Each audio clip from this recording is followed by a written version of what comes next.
Hey, hey, welcome to the Thursday night chat live stream. Got Echo with us over here. I'm having a pretty good week. Sitting around here bored, thought I'd come in here and start this stream up. And somebody popped in there. Walter. Hey, boys and girls. Hey, what's going on, Walter? Hey, just Okay, chilling. I'm here. Girlfriend I'm just here. walked out of the house after Hey. kicking my butt at cribbage, and so I'm settling down from that. I'm hearing feedback. Yeah, I'm hearing echo. Uh, I'm hearing feedback. Yeah, I'm hearing echo. Echo Yeah, bad. somebody's got a live mic or they've got YouTube playing in the background. I don't think it's me. Yeah, somebody's got it. Did you just turn off YouTube, AR? Yeah.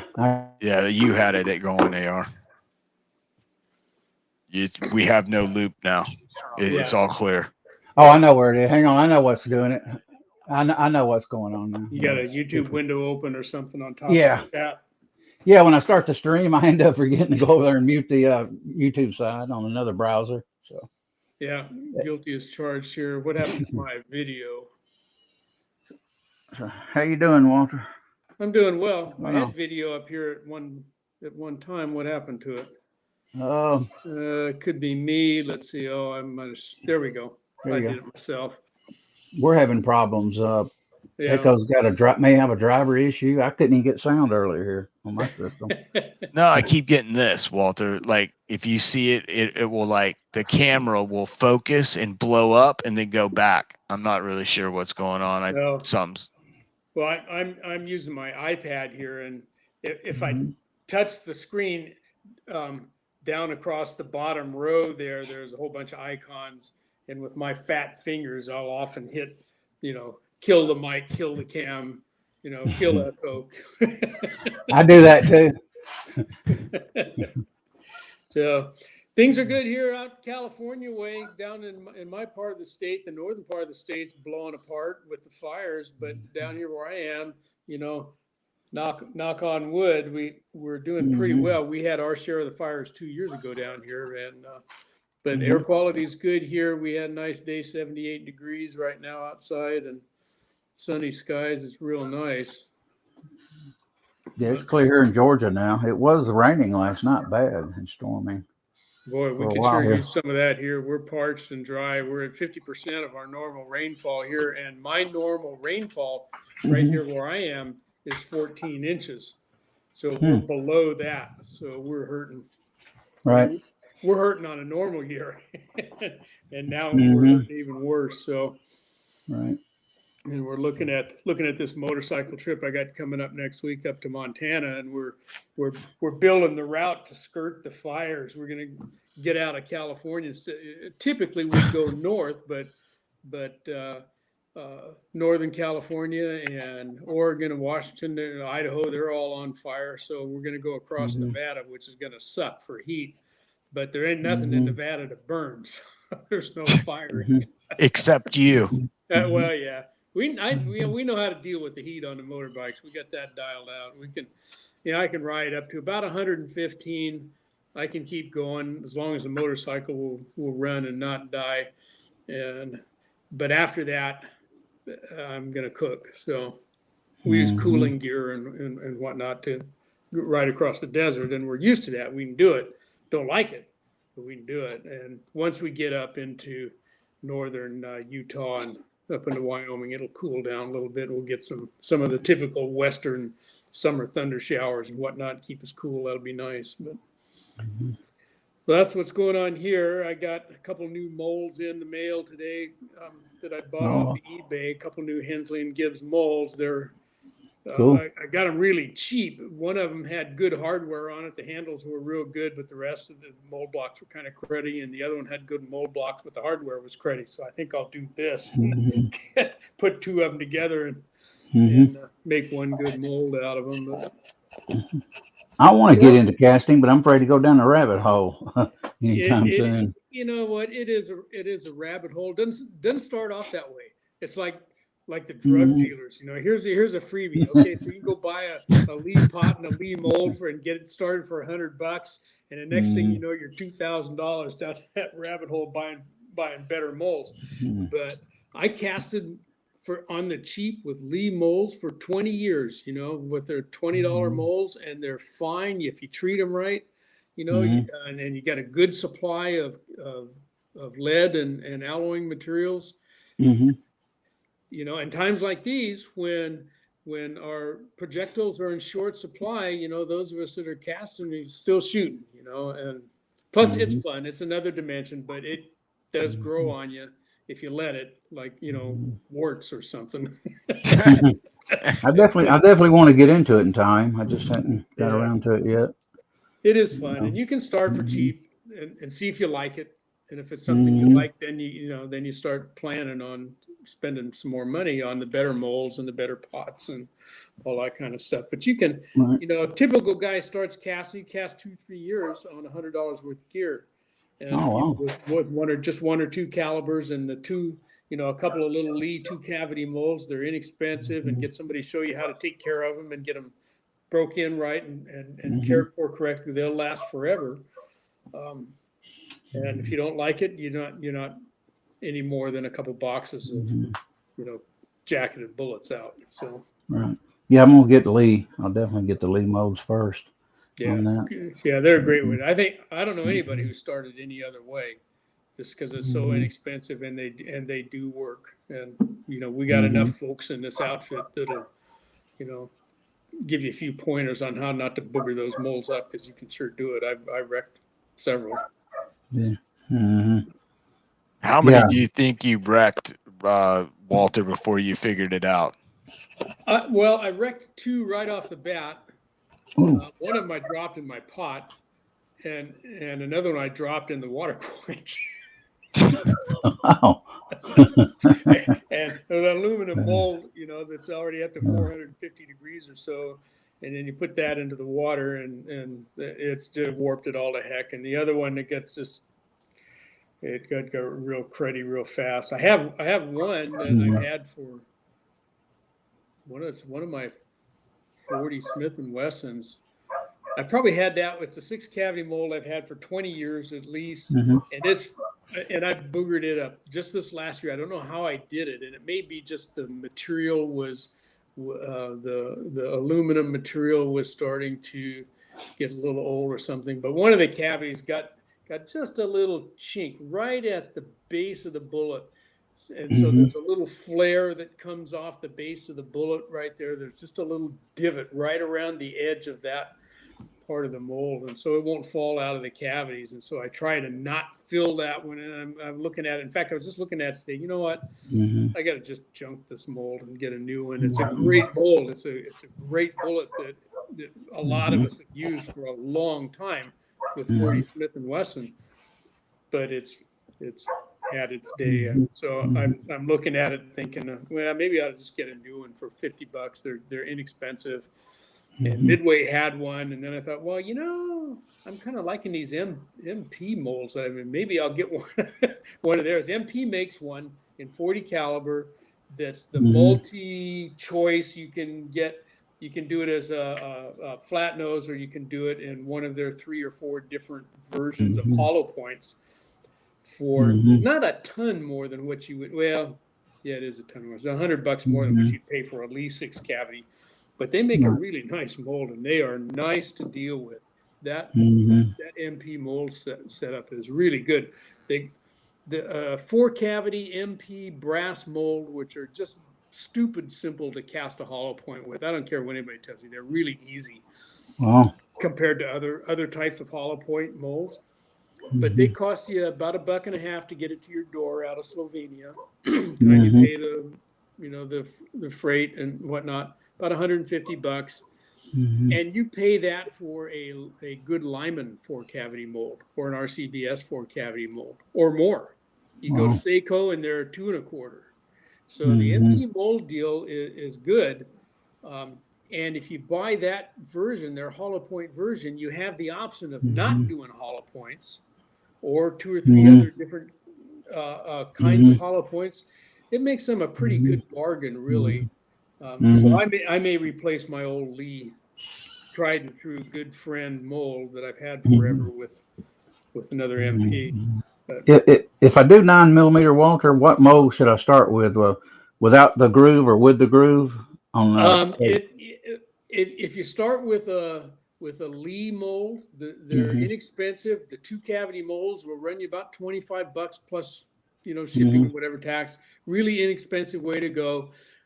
And Lee makes 2 types of bullets. They make what they call a tumble lube bullet, which has Right. lots of little micro grooves, lube grooves in it that are Mhm. designed to be shaken up with liquid Alox or 45-45-10 or whatever liquidish type of Mhm. lube you want to use. And then they make a regular, traditionally lube with 1 or 2 lube grooves in it that you Mhm. would use with your Mhm. Lyman or RCBS lubricizer, Right. Right. which is another $200 piece of gear you got to buy if you're going to do that way. If you do the Mhm. tumble lube, then it doesn't cost you anything extra. Mhm. But you're hardly anybody, and maybe I shouldn't say that, but I would say the Mhm. majority of us are doing powder coating now, Yeah. and so we don't care about whether it was a tumble lube or a traditional lube groove type bullet. So in 9mm, Mhm.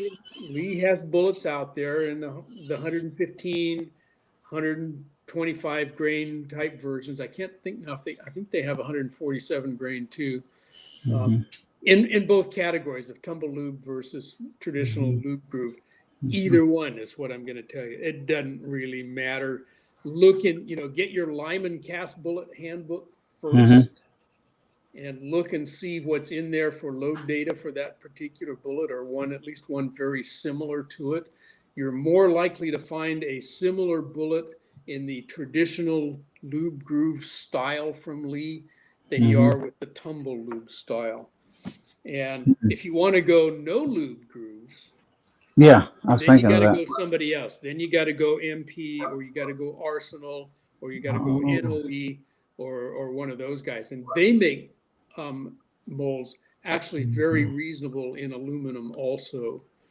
Hmm. So, Okay. it, you know, Mhm. I think if it were me and I was starting out, if I were to do it differently, back in the day when I started, I bought all tumble lube molds because I didn't want to buy the Mhm. lubricizing press, and they work Mhm. fine. I still have a couple of those. I have the Lee 45 ACP 230 grain tumble lube style bullet that I've used for years.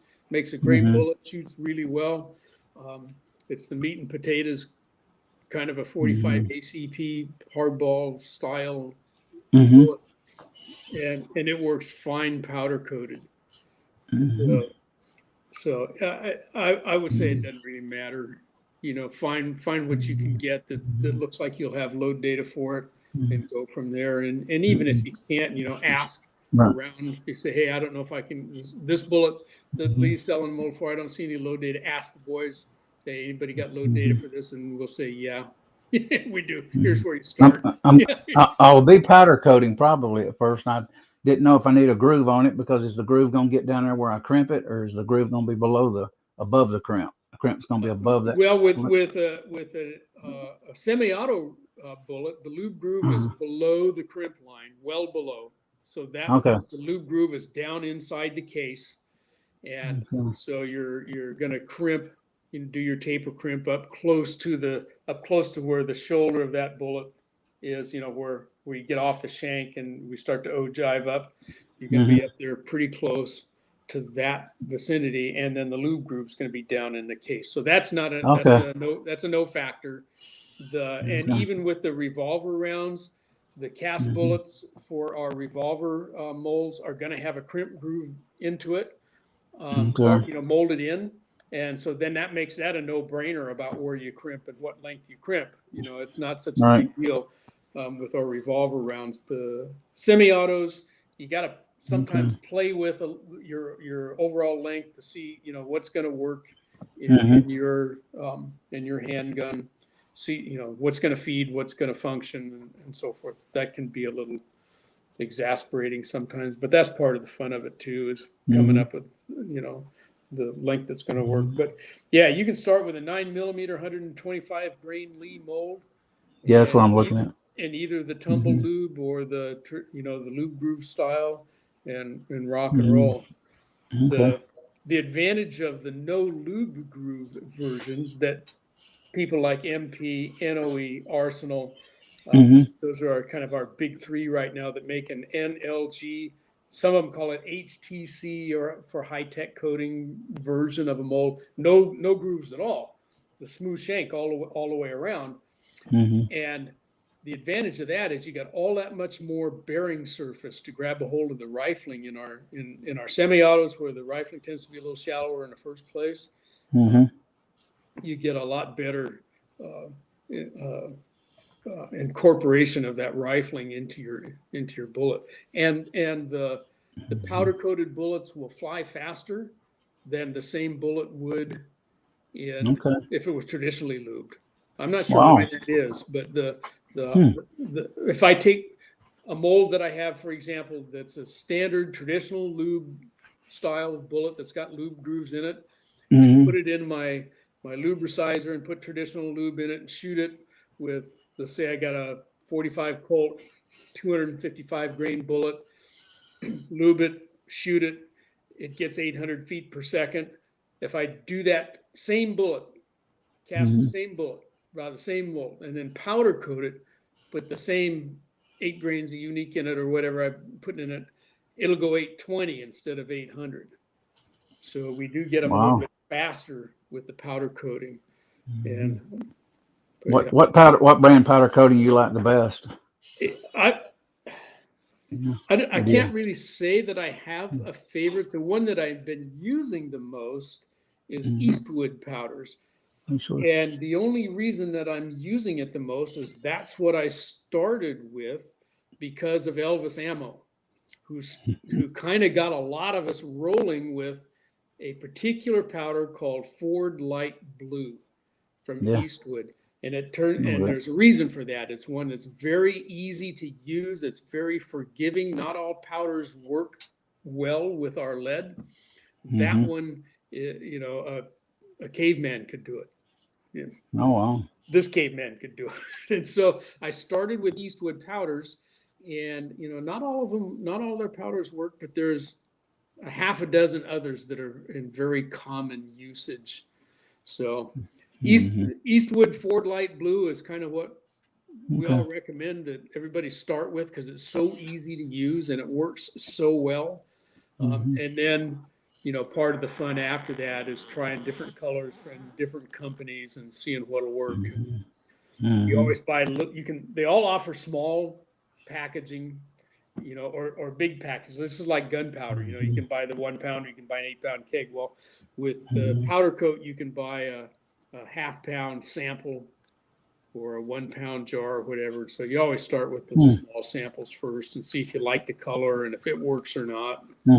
So, and they run anywhere from $6-7 for a half pound up to around $20 for a full pound of the powder. But a pound of powder coat will do a couple thousand bullets. Little goes a long way. Okay. Yeah, sounds good. I'm gonna eventually get into it, like I say, in time. Yeah, you know, start stacking up your lead. Get a hold of your lead resources and find them. That's the hardest thing. I found a guy at a tire place that does lead, but he only wants to give me soft lead. He don't want stick on. We can deal with that. Okay. You can alloy that stuff up fairly easily. It's not free to get the alloying metals, but with soft lead, we go to typically a company called Roto Metals. They're out here in California, and they sell a product called Super Hard. It's 30% antimony and 70% lead, and that mixes up real well, real easily to mix in with your soft lead to harden it up. And once you get into it, you start talking to other guys, you start finding other resources besides wheel weights, and you can still find sources that will sell lead online. You got to try to find it under $2 a pound. You Mm-hmm. can come out ahead if you can get lead that's like rain scrap quality lead on your door for $2 a pound. You're going to be money ahead. You start getting more than that for lead, and now it's you might as well buy ready-made bullets. So if I buy lead like you're talking about online, will I still save on my bullets, or is it going to be about the same as regular? You have to look. You can most of the outfits, and by most there's like 3 or 4 outfits that I've looked at that sell a castable alloy that's ready to go. You don't have to mix it anymore. It's all ready. It comes up at a hardness equivalent to what we call a Lyman #2 alloy, which is BHN hardness of around 15. It's good for most things. You're not going to use that for your muzzle loaders or anything, but it's good for most things. And they are selling that for somewhere between $250 a pound. And that's not bad. You can, you figure 7,000 grains per pound. And so with a 125 grain bullet, how many are you going to get out of that pound? 40 or something like that. So you're at 6 cents or so to make your bullet. Oh, okay. And the powder itself is so cheap that it's the cost of it's almost negligible. I mean, it goes so far, you might add a half a cent or something to the cost of the bullet to powder coat it. Even counting the power to run your little, thrift store baking oven that you got to get. So, gotcha. And so what does a cast bullet cost to buy ready made? They're a dime around. Yeah, at least 9 millimeter. So you can come out, and if you've got an $80 Lee pot and a $20 Lee mold, you're into it for $100. And realistically, maybe it'll come out $150 by the time you get a decent whacker mallet and a few other little pair of gloves or something. It doesn't take you that long if you're a shooter to rebuild $150 by saving a nickel a round on your lead. You can do that in a year, no sweat. And if you start developing resources where you can get your lead for free, oh god, yeah, I wished. So and it took me a while before I started finding lead for free. I had a guy in North Carolina who was selling me rain scrap lead, ingotized, nice big 13-pound ingots. They're almost too big for my pot. But and I got those from him. I probably bought a half a ton of lead from him over the years for $1 a pound. And then I developed this resource right here locally at my local gun club, and they said, "Hey, you want to come over and start pulling some of this lead out of our berm?" And I said, "You going to sell it to me, or am I just going to go pull that out for free?" He said, "No, we want you to get rid of the lead for us." I said, I'm your boy. I'll be in there. So, the last few years, I've been getting that stuff for free. It takes a little bit of work, but retired guy, I got no place to go and all day to get there, so I got the time. I do know a closed range in Georgia. That closed down years ago. That a lot of people may not know. It's out in the woods, and I have to carry a hand truck's 5-gallon bucket, and I bet it's loaded with a ton of bullets over the decades. I bet it is too, and I used to do that at one of our designated shooting areas here in our local national forest. I'd go out there with my kitty litter scoop and just kind of sift out through that stuff, and I'd come out with 5 pounds of lead every time I went out there to shoot, easy. Wow. And so 5 pounds, when you pick up rain scrap like that, the conversion rate, because you're going to get some dirt, you're going to get some copper jack and stuff. You'll bring about 60 to 70% by weight will be usable lead. The rest is going to be trash that you throw out. So, rain scrap lead, when you can find it, is a good deal. Yeah, I'm gonna check that range out eventually. Get out there. I've been talking to my roommate about it the past couple of years. I just need to go out there unless somebody else knows. A lot of people know about that range, but then a lot of new people don't know about that range. Yeah, it's kind of hid in the woods now, and the state actually chained it off, put a chain there. So I can park the truck there and just walk down there and get to it. But, take a backpack and Yeah. weigh yourself out, 10, 20 pounds at a time if you can. Doesn't take long. 20 pounds of rain scrap, like I said, that'll work you out to 15 pounds of usable lead. Sorry. And that's a bunch of bullets, even at a 230, 230 grain 45 bullet, that 10, 15 pounds of lead lasts you quite a while. So, especially if you can't find primers. Yeah. I've been calling Athens, Georgia, trying to find primers lately. We were getting them in up there occasionally, 69 per thousand bricks, but now they say they're not getting anything. I noticed on a couple of the online ones like Midway, they'd show up and they'd say, "Yeah, we got them." Time you go put them in your cart, they were gone, and then they'd only let you have one brick at a time. And time you do hazmat and tax and shipping, it was over $100. And I said, "Oh, gee, I'm not that hurting yet. Another year of this, and I'll be pretty thin." But yeah, I'm glad to have you on, Walter. Appreciate you dropping by. I can't see the side chat. Who's over there? Let's call them out maybe. Let me get over there for a minute because I haven't even acknowledged any of them yet. Elliot, send Jamie a link. Okay, hang on a minute. All right, hang on. Rings rest. I'll bring up Can you? Let's see. Hang on a second. Hang on, Jamie.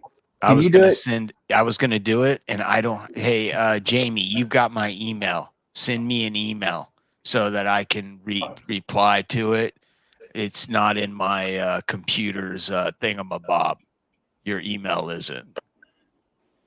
That sounded so technical. Okay, let me call these few people off right quick, guys. Vanessa Kitty, welcome, man. Good to have you, Vanessa. God loving Grandpa. Andy 79Z28. John's hand loading's here. How you doing, John? Who else? Michael Hurtnick's here. Good to see you, Michael. Walter's here, of course. Echo's here.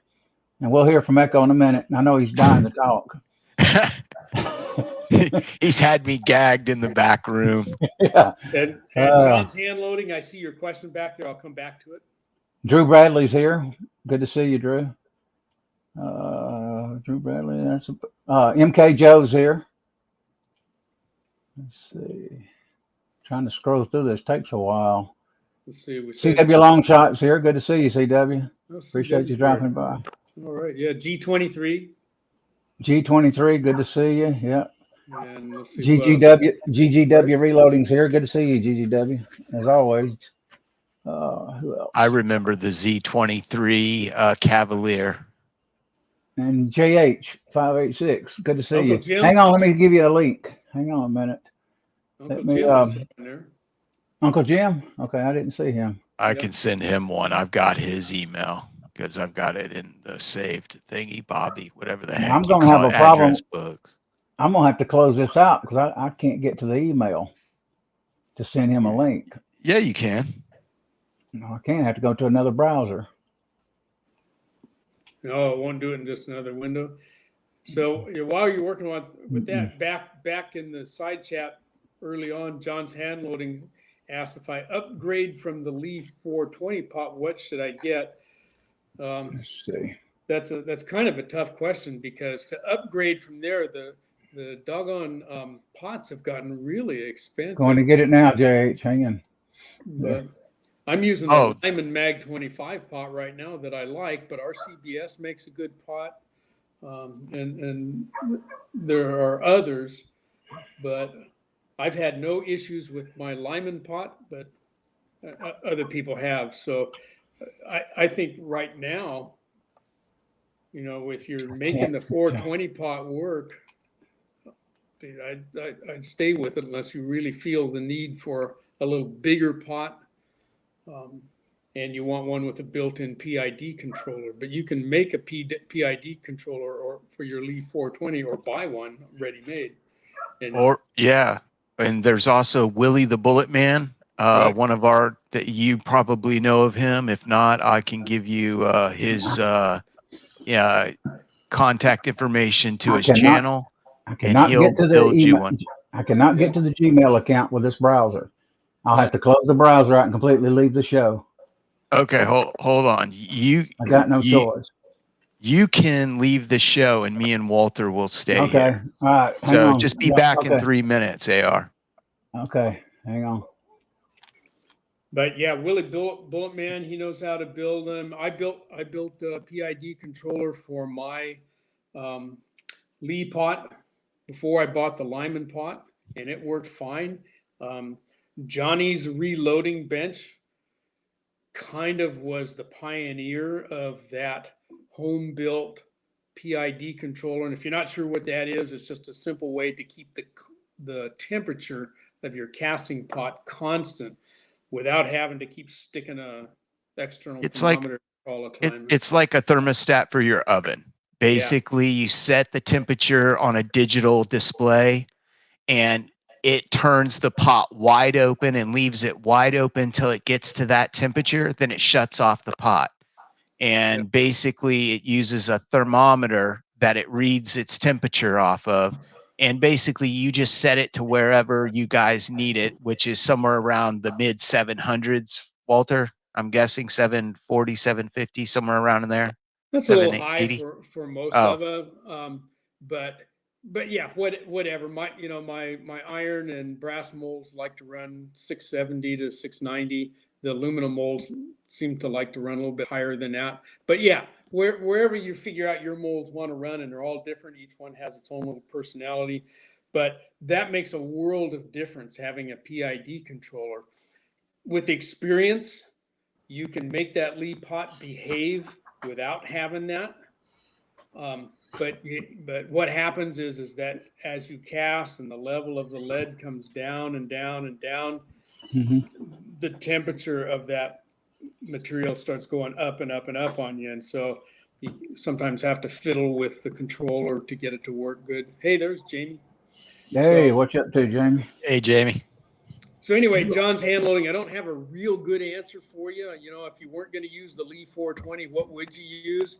Because if I said, well, run right out and buy that Lyman Mag 25, that's an expensive pot. $250, $300, might even be more than that by now. I don't know. And RCBS makes one too with the built-in PID controller. So they're pricey. That's the point. You can buy a ready-made. You can buy a ready-made PID controller for $150 and put that on top of your Lee pot if you want to do that, or you can just keep Walter. going. Yeah. Who makes that? Just so people know, who makes that aftermarket one you can just buy ready-made? Oh gosh, I don't have it at hand. It's come up several times. I think it's made up in Canada. Oh, okay. But there's a couple of them that are out there. Andy's 79Z28 might know. Who was it? Somebody out there that's one of our regulars knows what that outfit is, and I'd have to do some research because it escapes me right now. But I sent Uncle Jim a link earlier. I did. Email. I sent him one I sent just one now. Earlier, originally. And John's he's getting coming out there to CW Longshot also. I if I'm not mistaken, CW, aren't you using an RCBS pot? I don't remember what he's got. He never shows his pot. Just all you ever see on CW's channel is the bottom of his spout. Somebody's got a question here. John's hand loading's got one. If I upgrade, you know more about this, Walter, than I do. Yeah, well, that's what we've been talking about. Yeah. While you were gone. Okay. You know, Okay. If you start with the Lee pot, where do you go from there? You know, if you want to upgrade. All right, man. And it's like Lee's other stuff. You know, it's a tough call because Lee's stuff works so well and it's so inexpensive that, you know, compared to everybody else, the next step up is 3 rungs on the ladder. You know, it's a long way from a Lee pot to an RCBS or a Lyman that has the built-in PID controller in it as far as price goes. So they can run all over the place. Yeah, and it's kind of like, it's one of those things, if what you're, you know, if it ain't broke, don't fix it. kind of thing. You know, if you're making your Lee pot work, then spend some more time on your own there, John's hand loading, and look around and look at the RCBS, look at the Lyman pots that have the built-in controllers. And RCBS, I believe, makes a dipper style pot with a PID controller built in also. In other words, it's not a bottom pour pot.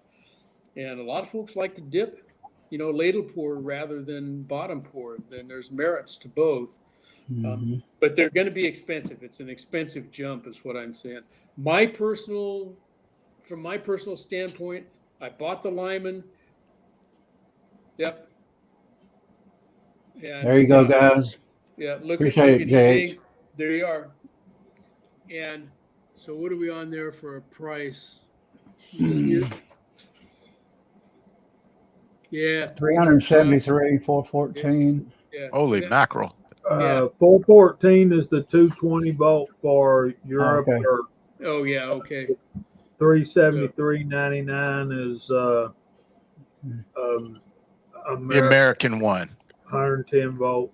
Okay. And Jamie, that's Here's the- American, and Appreciate that's it, for Jamie. other countries. That isn't American. If it's 220 and one of them crazy voltage, we're not using. That's just un-American. Okay, You want so the American model, so it's You just got- under $400. Jamie, is that? and in the Yeah, side chat, that's for that part. And ND79Z28 has the link for that aftermarket PID controller, and the name is Thermomart, THERMOMART.com. There it is right there. And Okay. it's not particularly expensive. If you go to try to build one yourself, assembling the parts these days would bring you up close to that. Okay. You know, 134. The parts to build your own, by the time you Mhm. buy a kit box and the controller itself and all of the, you know, the heat sinks and all the other stuff that you need, there's not a whole lot of parts to it, the plugs and whatnot. You'd be up kind of close to that. And for the amount of effort, if you're not, you know, electrically inclined, I'm not, and I was able to do it. You know, I followed Johnny's reloading bench. I followed his directions, and they were very good. He did that in about 4 parts or something. Showed you how to do it. Wasn't hard. I remember But that. by the time I was Yeah. done buying all the pieces and a couple tools that I didn't have, like an aluminum nibbler and stuff to cut the holes, it was $80-$90, and that was several years ago. So. So what you Yeah. been up to, Jamie? I better get to Echo before he Oh, I'm he's good. raring to No. go. Go ahead. No. We had another question from G23 about what a RCBS rock chucker costs. And I got that too. Let me see if I can share that screen. See, it's cool when I'm not running the whole show. I can go look up this stuff for you. Yeah, it's hard when you're running this thing for me to do that. Doggone right it is. Yeah, no kidding. And Jamie, while you're here, I don't know if I did something wrong or not, but on one of my videos this week, I put in a blurb about the Georgia shooting connection and encouraged newbies to go over there. I hope that was okay. Absolutely. We love the publicity. But I did mention you guys and said, hey, go check them out on a Friday night sometime. Well, I appreciate that. He Okay. mentioned the fine beards they had. Yeah. There we go, guys. Our feet are not nearly as pretty as some folks. I'm surprised you I can still know, get that I because they know. say they've discontinued it. What I Okay, thought. and Andy says he has video. If you guys are out there and you want to check out that PID controller, I'd forgotten that, Andy, that you did do some work with that on your channel. So that's actually if I was going to make a recommendation of build versus buy at the price that one comes in, I'd say just go buy that one. Yeah, Rock because chucker. if you. Oh, I'm ahead. sorry. Go ahead, Elliot. Go What ahead. were No, you talking- go ahead. I was just gonna say, especially if you're gonna have to buy like a hot soldering iron and lead solder or crimp connectors, heat shrink, and everything to put that thing together. By the time you add up all those tools nowadays and compare it, and how many times are you going to use those tools again? Right. Yeah, so it's like a one of a time thing. I mean, if you want to spend the money and you're a do-it-yourselfer, go right ahead. But if it was me and I just needed one, I would either buy one of the pots or I would buy an independent one. I'd probably buy an independent one that was a little inexpensive so that at the 420 pot, Yeah. I could use it. Yeah. The only What's thing you'd up? have to do with your 420 pot is you got to come up with a way to hold the thermistor, the temperature probe, down into the pot. But that's a pretty simple thing. Anybody who can drill a hole in a piece of strap aluminum can make that little thing work. That's easy enough. There you go, In fact, guys. you can just dangle it in there and it'll work. Appreciate all this, Jamie. The Rock Chucker Junior does not. They don't show that listed anymore. That Rebel press, which is, let me find it for you.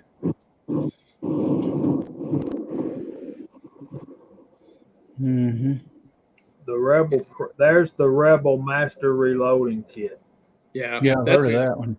That's a great kit right there at the price point. When you look at what's in there, I'm not a real big fan of the little digital scales, but it's a good place to start till you find something better. But it's got the powder measure, load and block. You got a manual. You got a hand primer. A few tools. And Not that a whole lot else you need. That RCBS trickler is the one I use. Yeah, and I'll have that powder that's funnel. a good trickler. Yep. So let's go back here and look at this. See what the press would cost. Press alone. There's the Rebel, $212.40. Yeah. And that's a rock solid single stage press too. That's a nice one. it's the same as the Rock Chucker Junior. A little heavier, I've heard, according to my reading, than the Rock Chucker. And they left the primer system off. Too. Yeah, and they dead stopped it instead of camming over the press. And if I'm not mistaken, that press has a bushing insert in the top up there, so that if you wanted to pull that out and put in like a Lee conversion to use Lee's breech lock system, or Hornady's quick change, or Hornady's, both of those outfits have a conversion kit that you can use those quick change bushings in, which may or may not be something that you'd want to do. But okay, here's the Rock Chucker Junior. Where'd you go, Mario? And, he's driving, and you see it's the Junior 3. G23, if you're out there, let me know. This is what I'm talking about. I was talking to him last night. And if you look on this side, you can buy the stuff to put the priming system on there. And if you need the priming system, if you're interested, I might come up with that. But as to address what was, and this one doesn't have the ambidextrous exchange back and forth that the other one does. And but this one is the 7/8 by 14. It's not changeable too. right. And one of the things I like about that Lee breech lock thing is the ability to use like NOE sizing dies and the same sizing die that you can use for in the APP. Right. Yeah. Lee has a really good sizing dice, a bullet sizing system. Theirs is, I would guess, Jamie, correct me if you think this is wrong, but I would, if someone were to ask me, what is the most popular bullet sizing system out there, it's got to be the Lee. Anymore. There's a few guys, and me too, I'll use my lubricizer once in a while, but it's only for nostalgia's sake. There's really no pluses to doing it that kind of old school way, other than it's kind of fun. It's a little different. It's smoky, and you get to piss off the guys in the lane next to you because all the smoke. from the I lube. love the smell. It smells like rotten eggs when you fire that stuff, that and A-locks. And Oh, yeah. it turns the entire end of your guns. When mine was first competing in IPSC shooting competitions with a 1911, the place where I worked and they had the competitions there, they had reloads and they were just lead reloads, no matter what you got, from 380 all the way up to 44 Magnum, 45 ACP. So I would get 2 boxes. Just to give you an idea how old I am, I would get 200 round boxes of reloads, and they were $7.49 a box. Yeah. And I would pay with a $20 bill and get some change back for sodas, and I would shoot almost 200 rounds in the competition.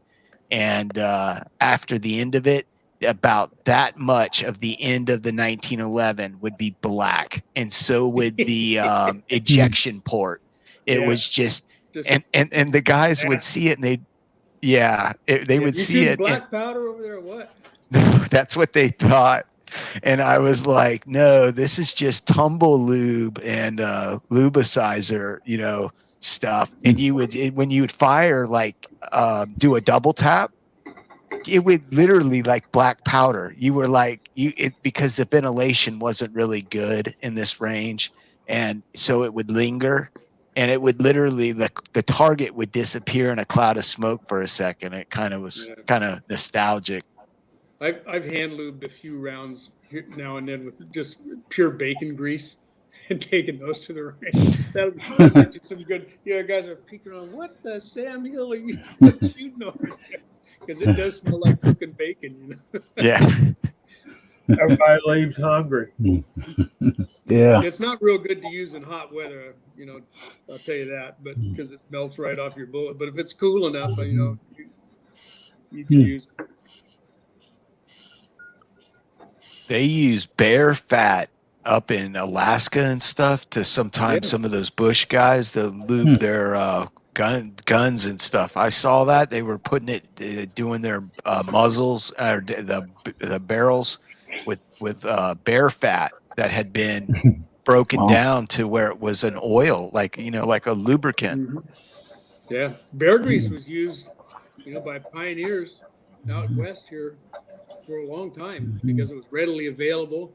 When you start thinking about what were you going to use, for lubricants back in the days before we had really done much with petroleum products, what was there? There was plant and animal, greases. So, and bear was a pretty common one for a long time till we killed all the bears off. And olive oil wasn't everywhere either back then. Right. Yeah. So I can see them using buffalo and bear fat to grease down wagon wheel axles. Oh yeah. Be right back, guys. Hang on. Talk up, everyone. Yeah, you grease your kids with that stuff and everything. Keep the sun off them.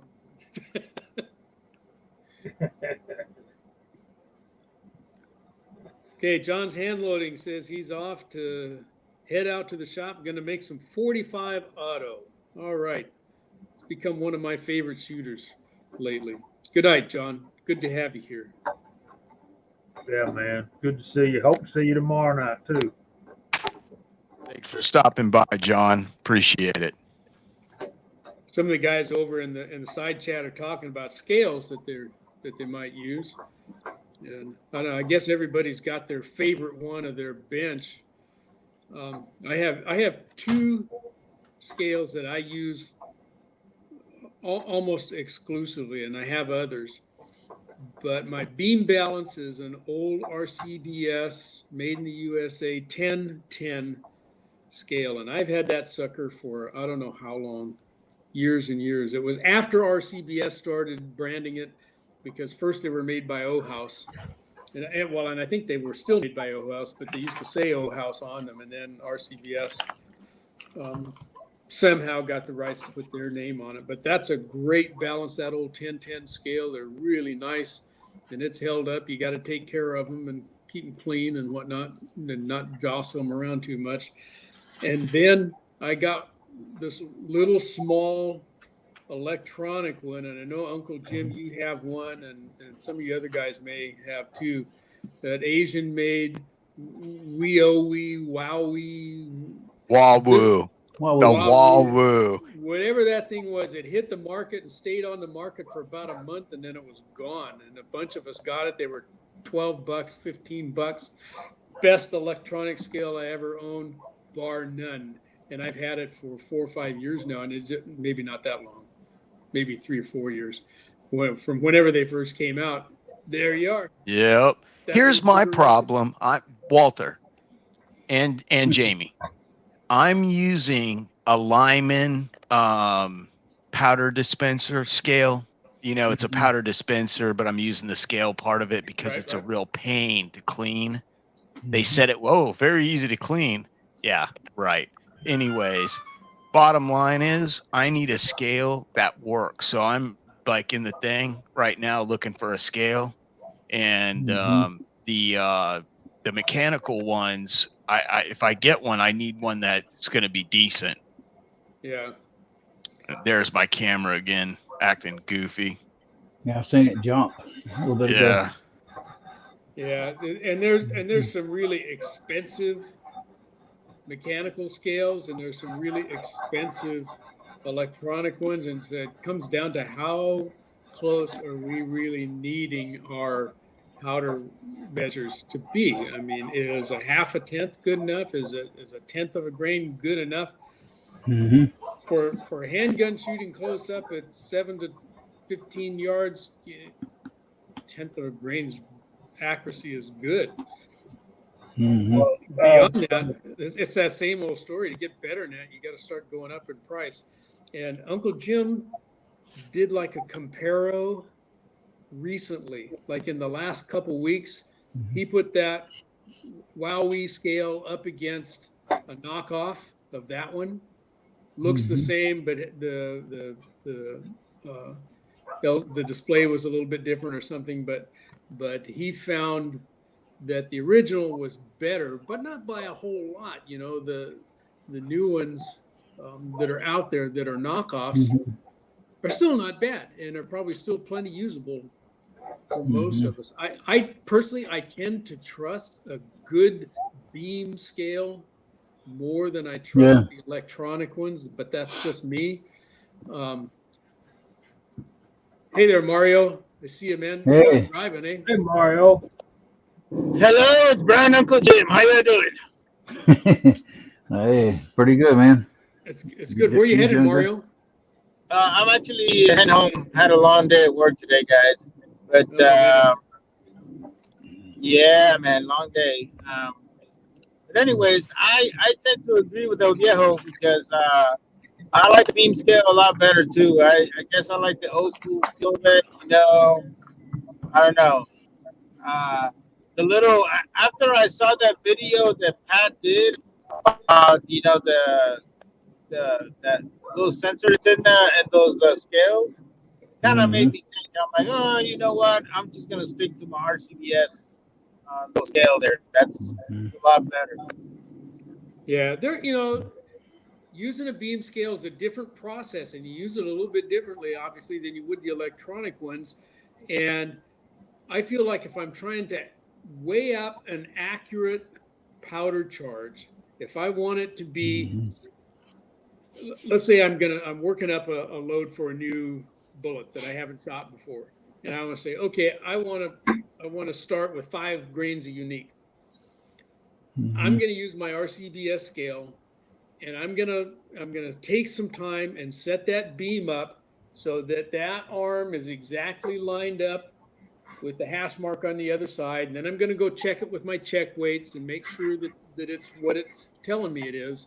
But I know that if I set it up to be 5 grains, it might be 4.95 or something like that. It's going to be close, but I know that if I read it correctly, it's going to be the same every time. And if you look at the electronic scales that only have an accuracy or a precision of a 1/2 a grain or a 1/10 of a grain rather, it can show 5.0, but it might be 4.9 and it might be 5.1, and you don't know whether you're close or not. You look at that Right. beam scale, and if you look at it dead on and make sure that you're down there at eye level and there's no parallax or anything, if it's exactly the same spot as it was that last charge. Whether it's really 4.95 or 5.0, they're all going to be 4.95. So that's kind of my thinking, and it's a little older school, and I'm a little older guy, so maybe that's part of it too. But I like my RCBS 1010. I agree with you, Walter. I got mine right there There you go. on a piece of granite stuck out on a wooden shelf. That way I can Yes. kind of eye level sit. Right there. Mm-hmm.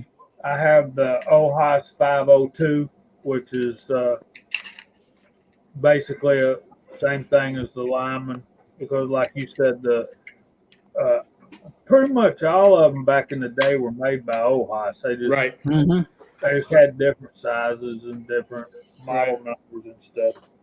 But I use it every once in a while just to verify the Wahoo, that and my check weights.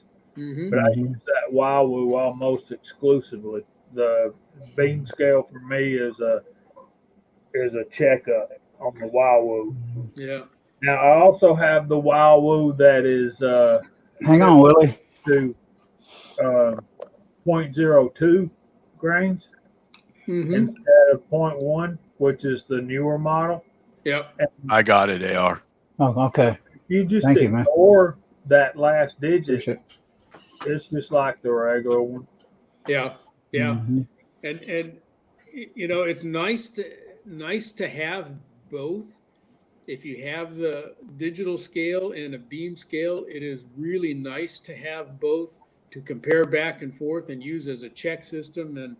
And I also think a guy ought to have a set of check weights, no matter what kind of scale. If you're using a digital powder dispenser like the Frankfurt Arsenal or the RCBS Charge Master or the Lyman or the Hornet or whatever, that it's a good idea when you go to get ready to use those digital dispensers that if you're going to be dispensing something in the 5 grain range, then exactly, have that same set. They are, and they're not horribly expensive. They're $30 or something, and you can find cheap ones. But I think it's a good idea to verify your scale. You can be off balance a little bit. You can be out of plumb a little bit. You can be all kinds of things. And if you haven't set check weights, or you're on your digital scale and you double check the same charge on your beam balance, if they're both coming out 10-4 both ways, then you're probably good to go. Yeah, I would not have a scale unless I had a set of check weights, and that goes back to high school and you setting up the old OHAS triple beam scales for balancing out when you were doing the science experiments. Absolutely, we had to do that, didn't we? Yeah, you do not want to, because with powder, especially pistol cartridges, a couple tenths of a grain can cause serious adverse effects if you're not careful. So I always tell people to make sure that their scale is not underneath a fan or an AC vent, and that it's balanced on a flat surface. And if you don't have a flat surface, get a piece of glass, because glass is flat, and get yourself something to set your scale on. And flat means plumb in 2 directions, boys. Hey, Willie. Hey, Willie. What's up, Howdy, Willie? Love you. I use one of those little circular bubble levels We can't hear you, on Willie. my bench. Willie's got to get his mic going. Hey, by the way, how is it possible, Echo, that you still remember using a scale back in high school, bro? It's crazy. Explain that one to me, bro. You got like some serious, like, memory. I'm like, wow, I can't remember that kind of stuff. He's stayed away from mind-altering drugs all these years. Oh, is that what that was? Yeah, Oh, okay. that had to be it. I use granite Well, or glass. the thing with me is the Army used me as an experiment. I used to get vaccines for everything, so I might have did it. So You're in the Army, what, 20 years, Battle Bean? 22 years. 22? Wow. That explains a lot. Yes, I am pretty See. messed up in the head. Thank you. We got Uncle Jim. Willie he's doing his sound.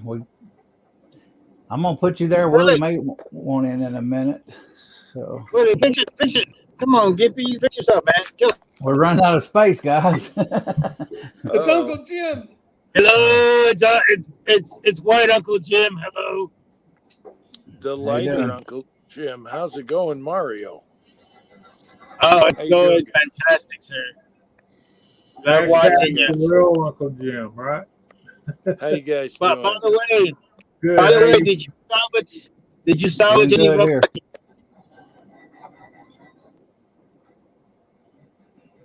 Did you find the rubber ducky? Oh, Yes. Rubber ducky Oh, is okay. saved. Yes. Okay, that's good to go. Yes.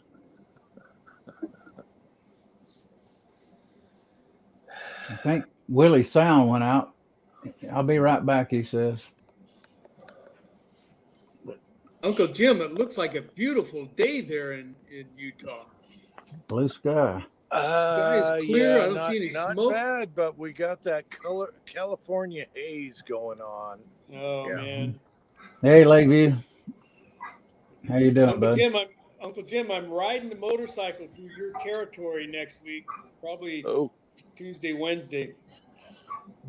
Tuesday, Wednesday. What kind of territory? Like drop by territory? Well, maybe. Let's see. Tuesday night, I'll be in Nephi. And then we're going to go. Nephi, is that okay? Yeah. And then we're heading from there, Kitty Corner, up towards, let's see. We're going to go through Helper. There's a kind of some backcountry stuff that we know. That's out of your range a little bit, I think. Yeah, that's up north quite a ways. Yeah, a couple hours. Okay. 2.5, 3 hours. I'm going to be heading west on, Route 66 in my car in hopefully another year or two. I'm going to go through Tombstone. Tombstone. Yeah, I want to see the theater where everybody shot the roof back in the day.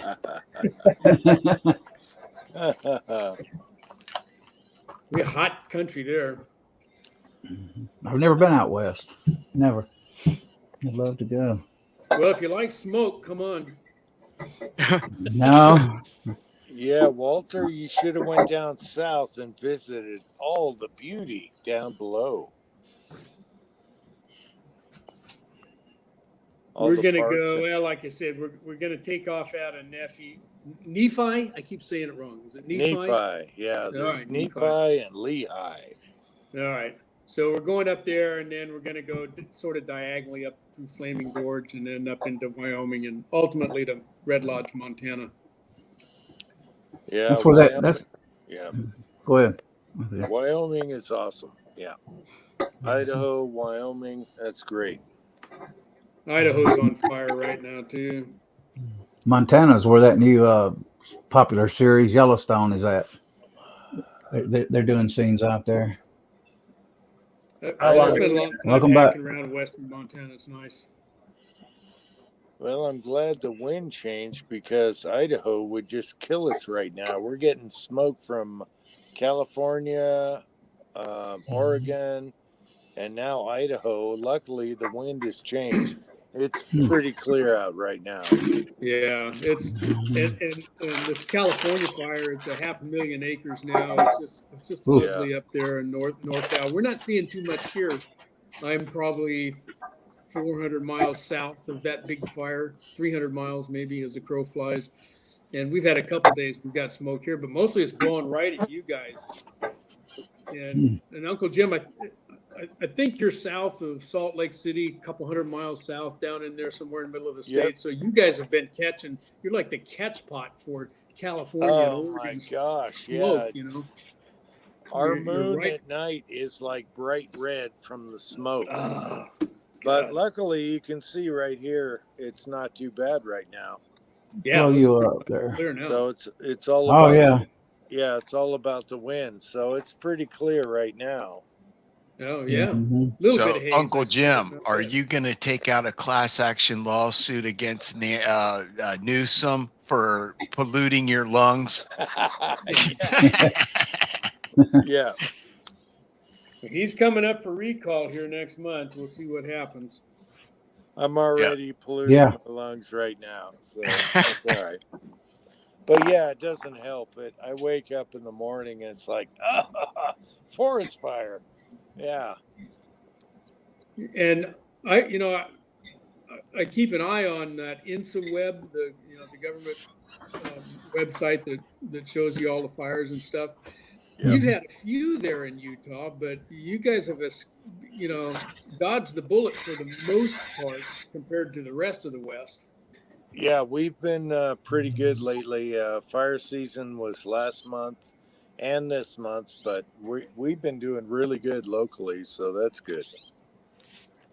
Yeah, that's nice. And we look at the brush and stuff around here, behind you there in California. The government would be in here with a court order to make you cut all that stuff down. Mhm. Got a question here for you, Uncle Jim. Yeah. Somebody wants to know about what a bullet spear is using in the 5.7 times 28. Bullet spear bullets. Yes. Oh yeah. What, In other words, yeah. their factory round? What are they putting in that factory round? Yeah. Yep.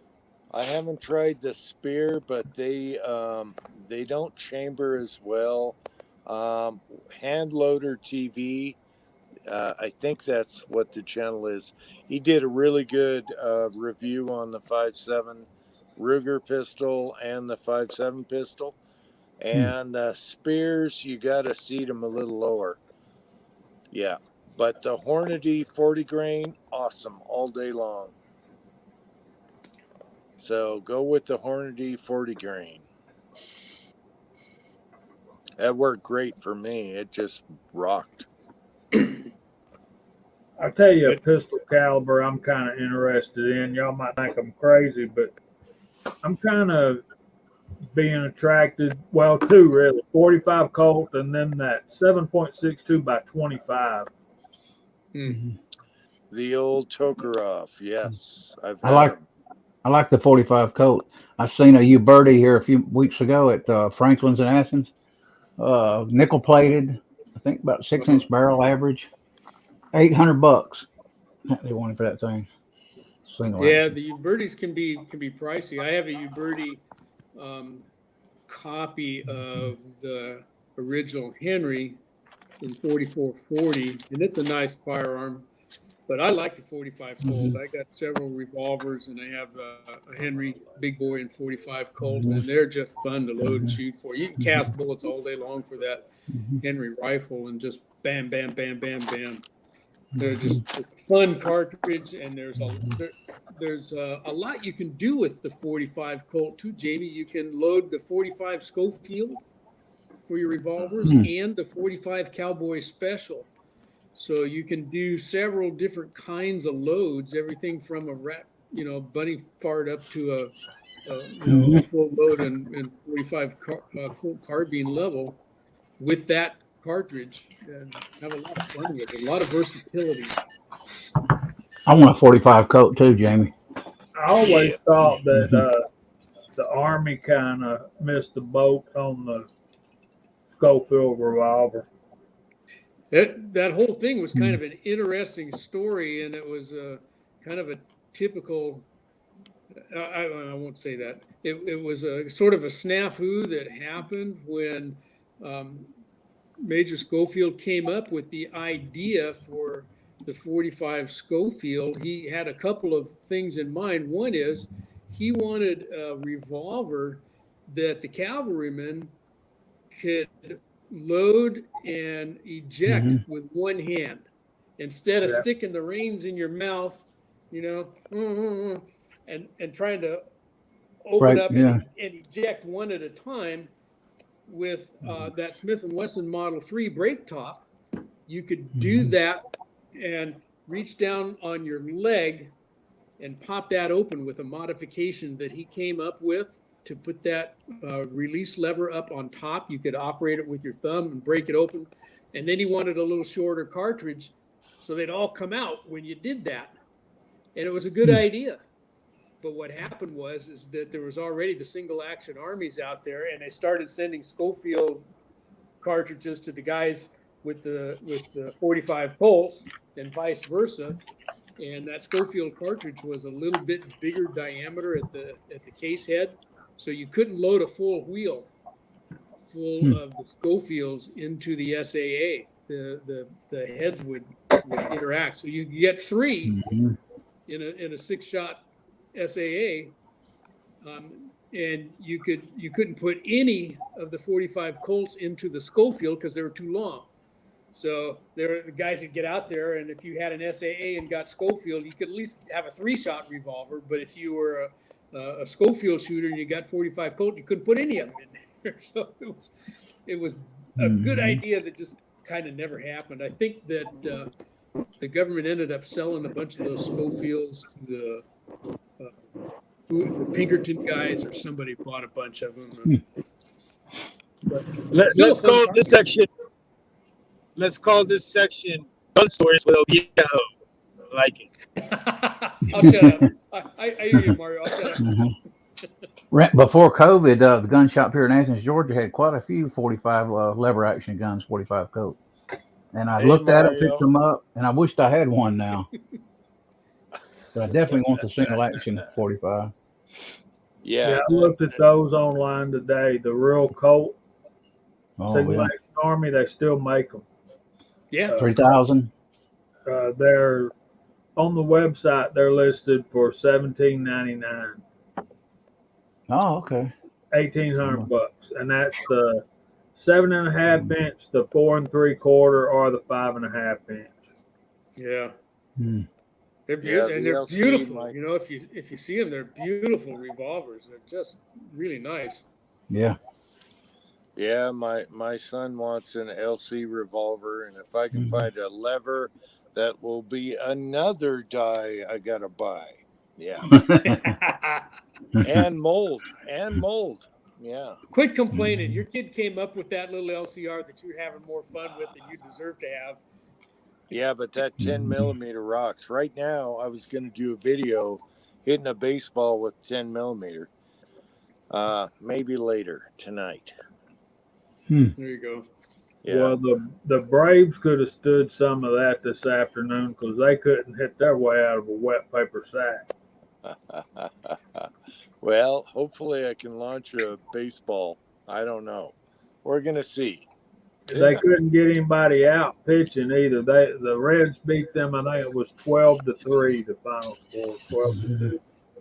That's a good old country butt whooping right there, boys. There you are.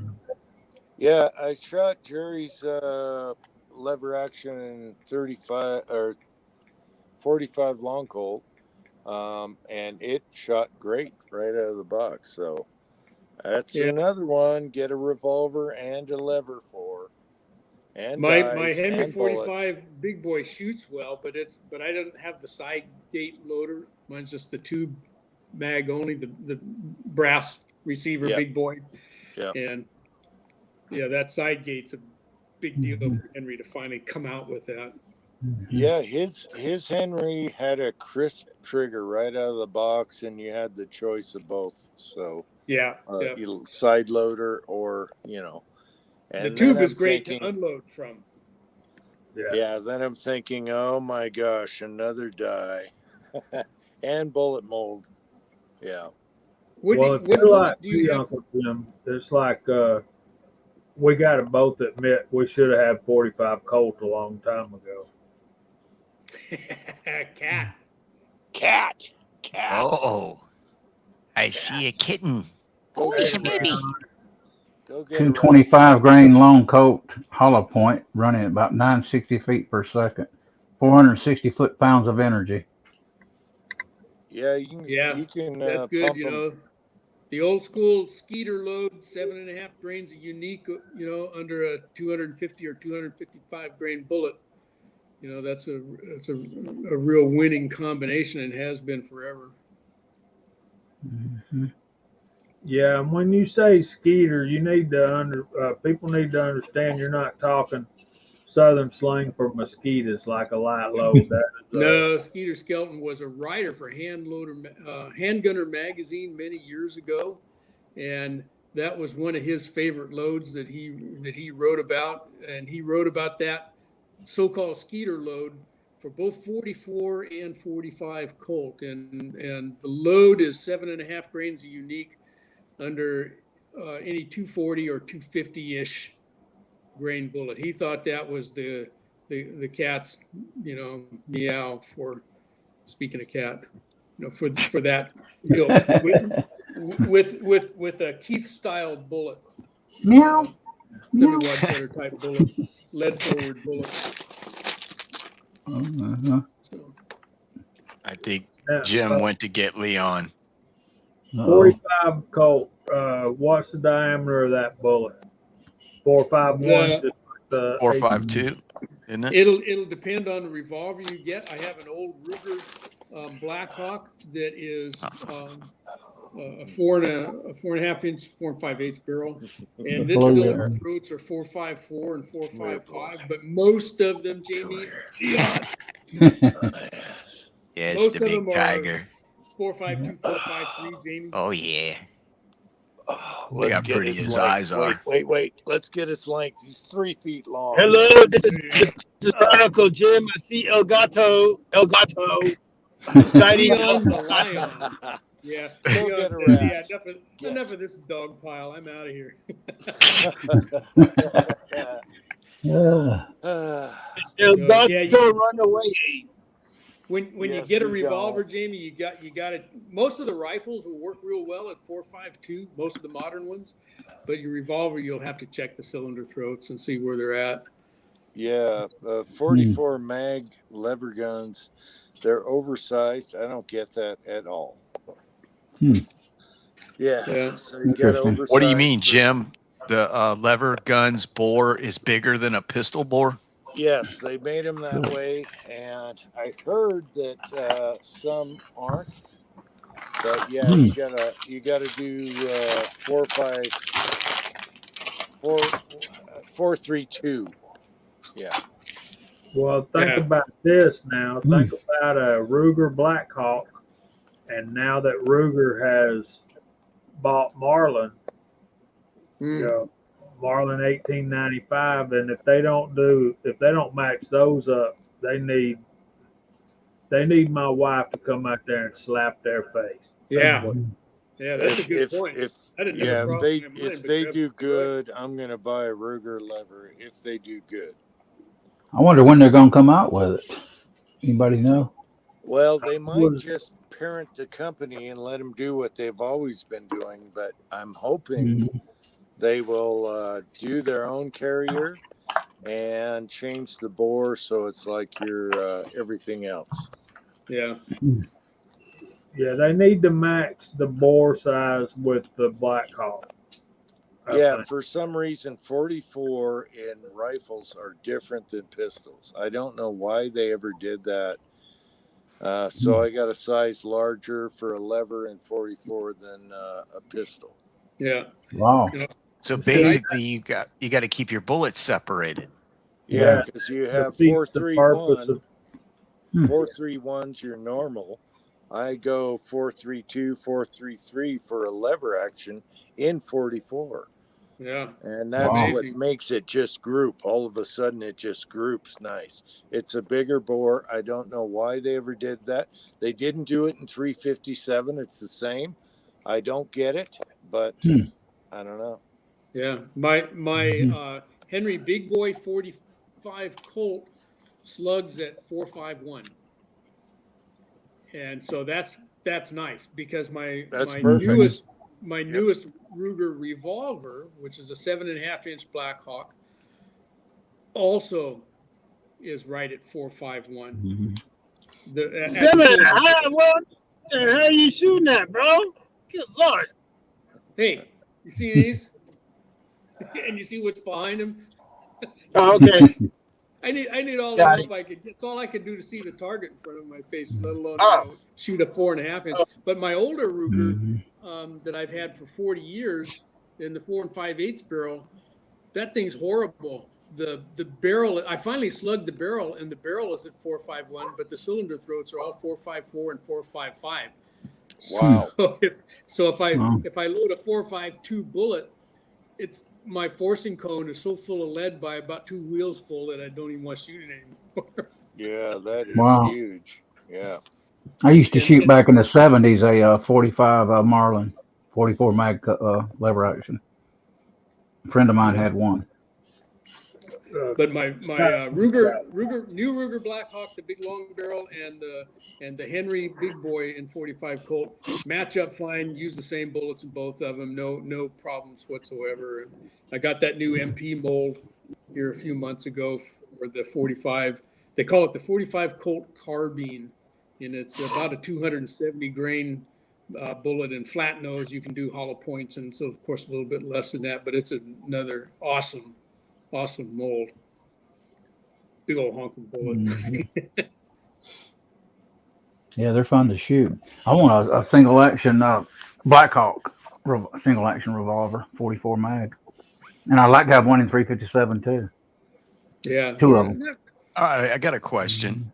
If you're shooting factory ammo and you don't cast your own bullets, and you buy a pistol that 44 Magnum, and you buy a lever gun in 44 Magnum, and you're shooting jacketed bullets, are you going to have an issue? Not as much as lead, because jacketed could bounce around. That's all right. It's when you get to lead, the diameter matters. Okay. Yeah. Mhm. Yeah. It's a big deal with how much lead you spray out into the with revolvers into that forcing cone area, and into the first inch of the barrel, and there's just all kinds of stuff that can start adding up on you real fast with an improperly sized bullet. Mhm. So, and that's one of the beauties of casting your own, is that you can determine what's the most appropriate size, and it may take you a while to get there, but That's right. with testing, you can figure out this firearm likes this bullet and does really well right at this point. Take you a while to get there, but then you've got a piece of dynamite on your hands, man. So one of the good parts about rolling your own. That's exactly right. We have a Red Hawk in 44 mag, and shooting factory is okay, jacketed. But when you shoot like factory lead, no good. And then we sized our own bullets and made our own bullets, 431, 432. All of a sudden, it was a tack driver, and it was just diameter to the throats. Yeah, oh yeah, yeah. I've got the Super Red Hawk in 44 mag, and it's the same thing. You shoot factory rounds, and they're sized at 430, and that's just too dinky.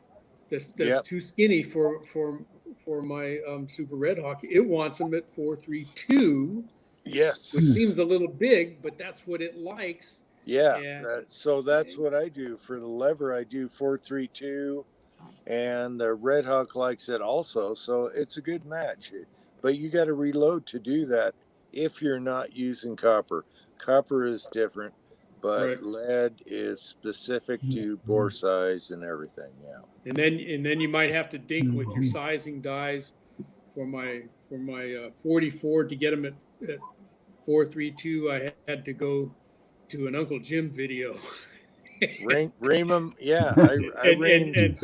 And so I a few years ago when I first saw that one of yours, I said, well, you know what? Yeah. I'm going to give that a try. Worked perfect. Yeah, I had to ream 2 sizers out. The Contender likes a smaller bullet, and then the lever and the Red Hawk likes the larger bullet, so I got 2 sizes, aimed at 1. Yeah. Hey, Lead Bullet Junkie, how are you? Hey, bud. How you doing, LBJ? It makes a huge difference. Hey, Yeah. LBJ. Yeah, one of the fun parts about reloading, you know, the whole sport, hobby, profession, career, whatever you want to, you know, whatever your level of immersion is, Mhm. it makes your shooting experience at the other end of that pipe so much more enjoyable. Not just because of, you know, you made your own, but because you made it right for that firearm. That's a big deal to me, anyway. Yep. Mhm. Or being self-sufficient like we are in California, to be in Walter.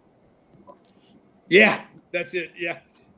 Well, and you know, there's a lot about that, Mario. You know, particularly in this day and age when you can't get components.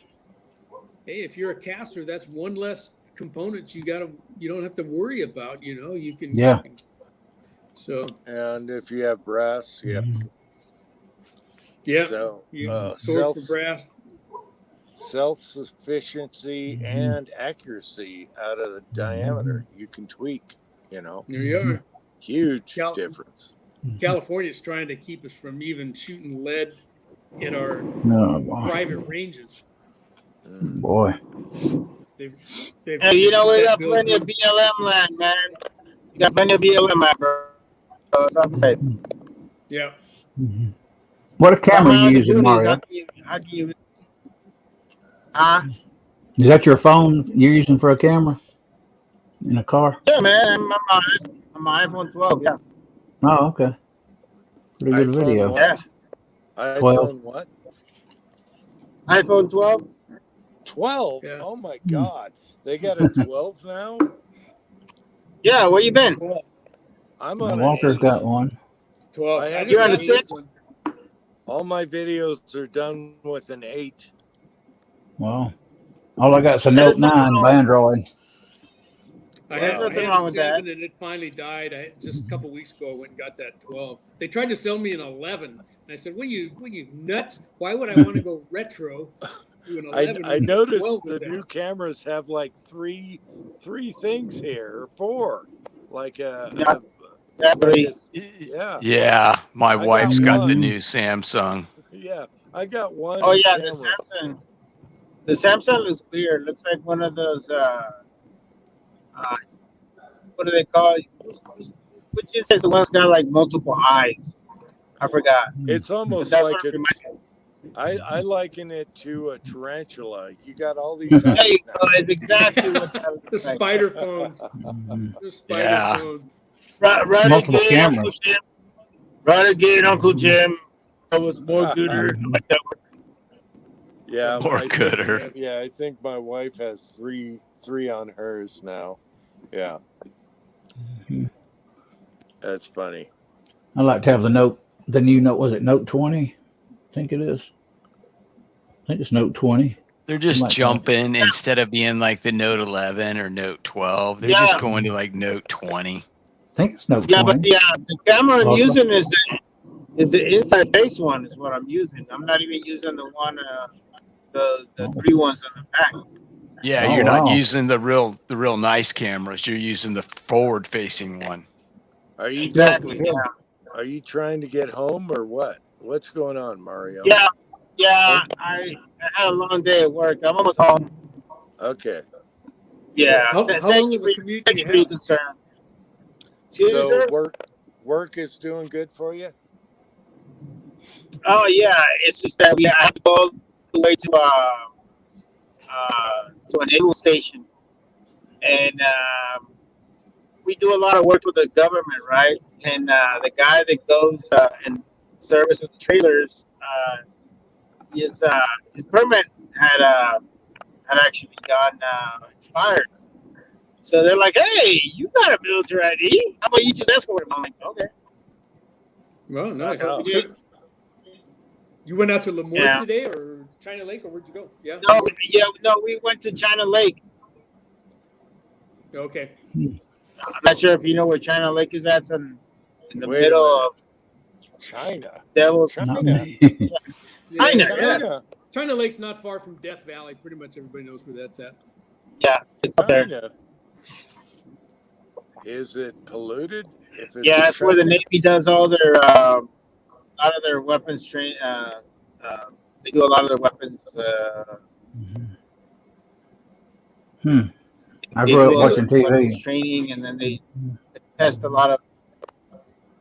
Yeah, they test a lot of their stuff over too. So it's a pretty Used to have an interesting old place. TV. It's in the middle of nowhere. Used to have an old TV show, Death Valley Days, when I was a kid. Yeah. I think Andy's taking off. Good night, Andy. See you, Good night. Andy. Oh yeah. night, Good night, Andy. Andy. Have a good one, bro. We used to be out riding motorcycles out there in Death Valley, and the guys from China Lake would come by and they'd come down and buzz the roads. The jet jocks would come out there and fly down up and down Death Valley. We're kind of a narrow valley, and chase all of the guys that are in their station wagons with their kids. They come down about 500 feet off the deck and buzz up and down that valley and just blow everybody off the road. And then you could just hear them laughing about it, and then go stand that jet up on its butt, and off they'd go, and then come back and do it again. They still do that, those China Lake guys. You got to watch them, man. They're flying up and down there all the time. China. It's the only place they can go supersonic. Yeah, What? they do Okay, it. They do it what? over here at the coast every once in a while. They'll Hear come it over crack? and fly. Our airfield here at Santa Maria is an 8,000 foot runway, so the guys come out of Lemoore and do a lot of their practice work here in their trainer jets. And you can tell when they're out screwing around because they'll buzz the tower 2 or 3 times trying to pretend that they're Tom Cruise or something. Then they go head out over the ocean, which is just a couple more miles off, from the field, and you can hear them cracking out there. You know what they're doing. They're getting out there and light them up, and boom, boom. Yeah. I say good. I want those guys out here flying around and chase those stray bombers that come in from and another we place.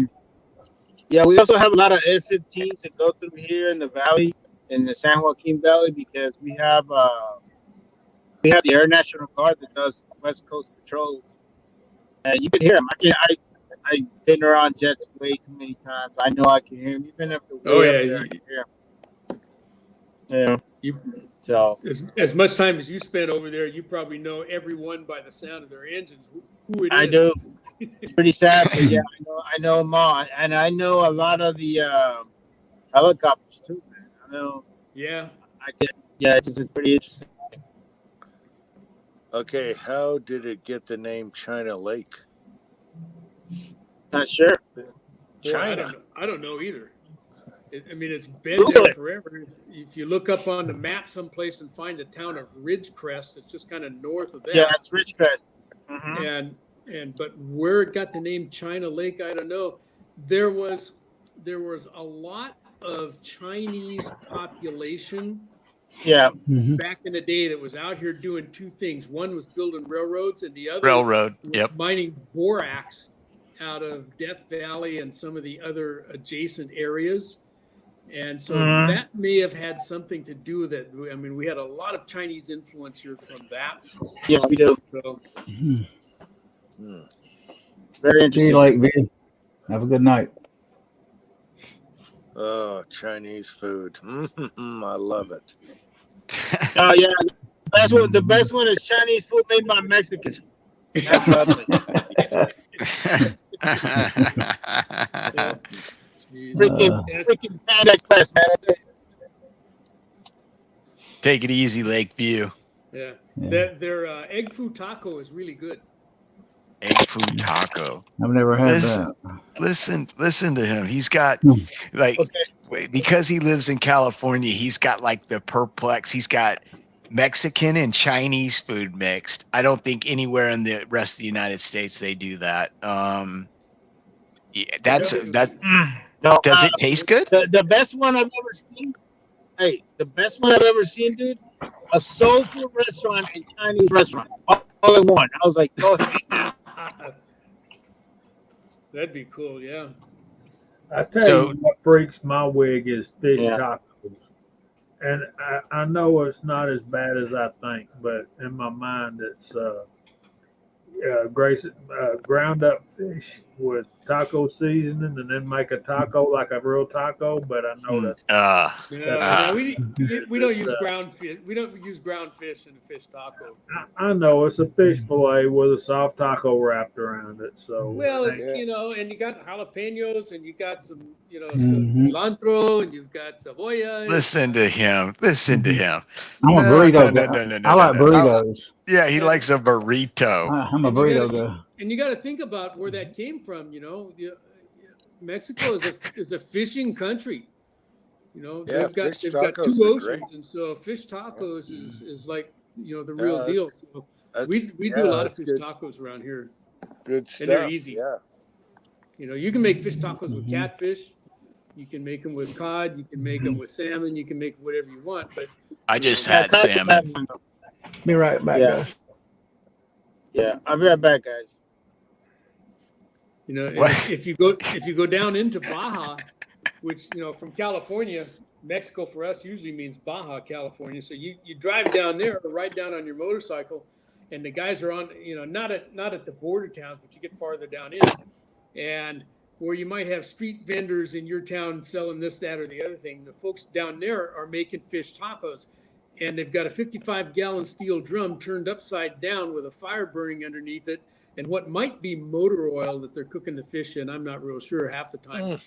But they're making street tacos there that will just knock your socks off. And they're using fish that was still swimming 2 hours ago.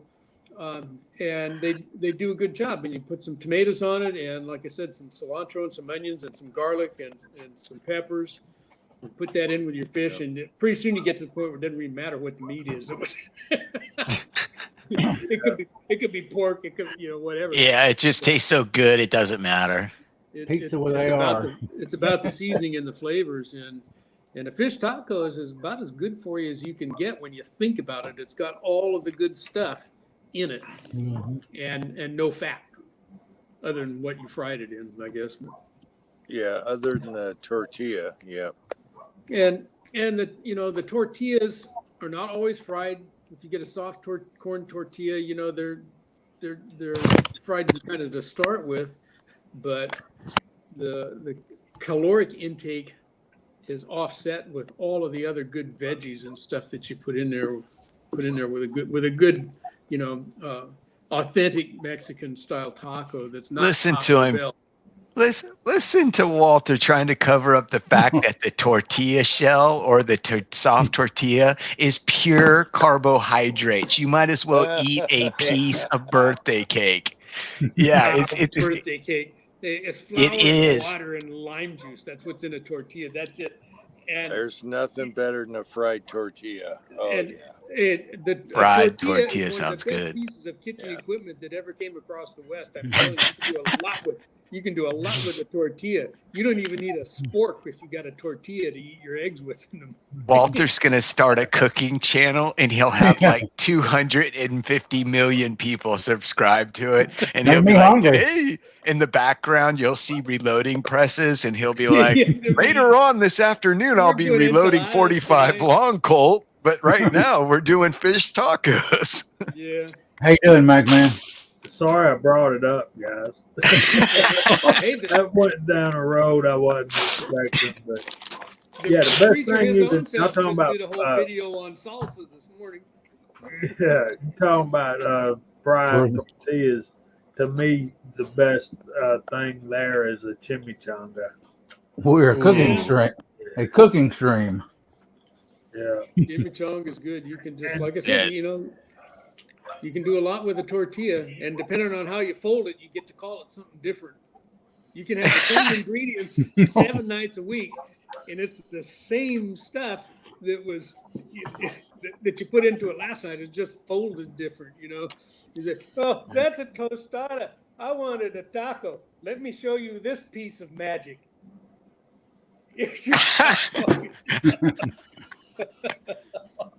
Willie's favorite is bean burritos, and I despise beans. Oh, bean is good. I've got a bunch of frozen bean burritos. You gotta have some refried beans. Yeah, bean and rice. The rice. The beans and rice is awesome. Yes. Yes. Rice is good. The chips is good. Salsa, cilantro, pico de gallo, all that stuff I love. No frijoles, no guacamole. Other than that, Oh, guacamole is good too. Oh, Those that's good too. What the California Oh man, avocados. I had an What the hell? avocado for lunch. Guacamole's awesome. I'm learning Even food hey, on here, that's for sure. what about saltine crackers? It's been years since I've been allowed to have this because of the salt on them. But saltine crackers with smashed up guacamole fresh. Oh, Yeah, I and when I was growing up, we didn't have a whole lot. So there's a lot of times all we had was beans and pinto beans. And, Me you know, too, I Jamie. get that. Yeah. the frijoles in Mexican food is pinto beans. And, you know, I was told way too many times, you can't leave this table until you clean your plate and eat all Oh, them yeah. beans. I said, well, Yeah. I'll be sitting here in the morning for breakfast then. So, Yeah, not eating and any more beans, huh? I pinto remember, beans are awesome, Jamie. and I I remember telling my mom, I said, when I get big, I'm never eating another damn bean as long as I live. I love it. I ate a lot of beans when I That's was a great. kid. And oh yeah, beans are good. and Good and I survival. tried my too. best to stick to that. I don't do beans. He's We bean do a lot of free. beans out here. We've got our here in the town of Santa Maria. We have our own style of barbecue, which means different than it does in the South. You know what we're doing, calling barbecue, is really grilling. But there is a thing called the Santa Maria style barbecue that involves a cut of meat called a tri-tip. I don't know if you ever heard of that or not, but a tri-tip comes off the sirloin, one of the best barbecuing pieces of meat, grilling pieces that you can find. They run about 3 to 4 pounds, got a pretty good layer of bark on the back, and sometimes you guys want to trim those off. But if you ever run across a tri-tip in the grocery store and you weren't sure what it was, buy it and take it home. Yeah. And if you can get some oak wood to cook it over, that's the Santa Maria style. We grill that over red oak out here, which is our favorite. And then the rest of the quote Santa Maria style barbecue, you look it up. You'll find Santa Maria style barbecue all over the internet. But we serve it up with some beans called a pinquito bean, which is a small pink bean. Cook those up. It's a stovetop style of cooking beans, and a green salad and some garlic, toasted French bread, toasted over the red oak fire. That's a Santa Maria style barbecue, and you eat that tri-tip medium rare. And I'm telling you, boys, you something that juice run right down your chin. Oh man, is it a good eating piece of meat? G23. I used to work in food manufacturing when I was younger. But anyway, that's what we do for beans out here, pretty much in this little pocket of California. When you talk about beans, it's a ranch style, stove cooked, pot cooked pinquito bean. Well, in the South, the main wood used for barbecue, and what I'm talking about barbecue, is smoked meat, such as picnics, pork shoulders, ribs, all that kind of stuff. Maybe a brisket. Well, Texas is brisket. Leon, They come use mesquite in Texas. They use hickory in Tennessee, but here in Georgia, northern South Carolina, we use mostly red oak, like y'all do. It just works real good, and it's very plentiful. Red oak has got a distinctive smoke to it, and if you line up 4 grilled steaks or 4 pots of pans of pulled pork brisket that were cooked over a softwood or an apple wood or a red oak or, God forbid, a white oak, and you taste them, that red oak will pop right out just like nobody's business. It's got a very distinctive flavor to it. So yeah, we like it out here too. Yeah, the white oak has different uses. I wouldn't waste white oak on smoking meat. No. That's for barrels. Right. So I have southern red oak trees in my yard, front yard and backyard. yeah, red oak is great firewood and it's great for smoking meat and it just works real good. Yeah, it'll burn Mhm. down to nothing in your fireplace. Yeah. Yeah, I can burn red oak in my fireplace all weekend or all week long in the wintertime here, and I'll get about half a 5-gallon bucket of ashes out of it. Yeah, So, yeah, it's amazing. Burns pretty warm too. Nice hot fire. and Welcome it to lasts a long time. welcome to the Galloping Gourmet. Yeah, Chad. How do we get from here? Yeah, It's that's all right. GH586's fault. He started talking about tacos and went downhill from there. All I said was fish tacos, and it There drew. It was a long, greasy slide downhill after that. Yeah, yeah. Wait till his show comes up. Yeah. Uh, Yeah. AR is going to be breaking out cooking fish tacos on the Oh, Georgia gosh, Shooting yeah. Connection with one of those big white hats. Yeah, I'm and gonna call it Eating with AR while I'm on there. I'm gonna be eating. I'll beauty. So, Uncle Jim, Lid- when you coming on the Georgia chat, bud? Me? Yeah. I never get an invite. What are you talking about? Huh. Oh, I didn't think you needed an invite. Jamie never invites anybody, Uncle Jim. You got to go and you got to Yeah. go and ask for a permission. Yeah. You Yeah, got a link last week, and all I got was a nose stuck up in the air. So no. What are you talking about? I didn't get no link. I didn't do Oh, a yes, nose you emoji. What are you talking about? I'm talking to Echo right now. Yeah, I didn't get a link last week. Oh yes, you did. You didn't look for it. And, Oh, I did. Spam folder and everything. Yeah, I had him look in the spam folder, I think, on it. Yeah, well, I dang sure sent you and AR both one. Hmm. You ain't got my email right. Did you try sending me Mhm. one tonight when I asked you to? So I could send a link back to you? No, Oh, okay. Because I was going to say I never got that one either. So I was wondering. the A, is that lowercase or uppercase? Uppercase. That's what I thought. So I have to type yours in every single time. Then that's the reason I remember that. Oh, I don't know. I didn't get it. What do you got? I would have showed up. I wouldn't have left you hanging. What do you got? Uppercase email address, Echo? I have an uppercase letter in my email address. Oh, okay. Because it's a descriptive of a certain weapon. Gotcha. Yeah. Oh, LBJ said kebabs. I got to do that. Oh, Yeah. that sounds delicious too. Oh, I know shish it. Yeah. Yes. Yeah, I that's haven't said had kebab. shish kebabs with the onions and the bell peppers in years. Oh man, they just I make came my back. own. Yeah, with shrimp, steak, and chicken. Texas. Yep. Style. Mm-hmm. Mm. You Anyway. gotta have the veggies in there too. Yeah. He likes Yeah. that We mesquite put wood, lobster too. on them. Onion mushrooms on mine. Bell peppers. Steak, onions, mushrooms, and lobster with Oh, with they butter, just- melted butter on it.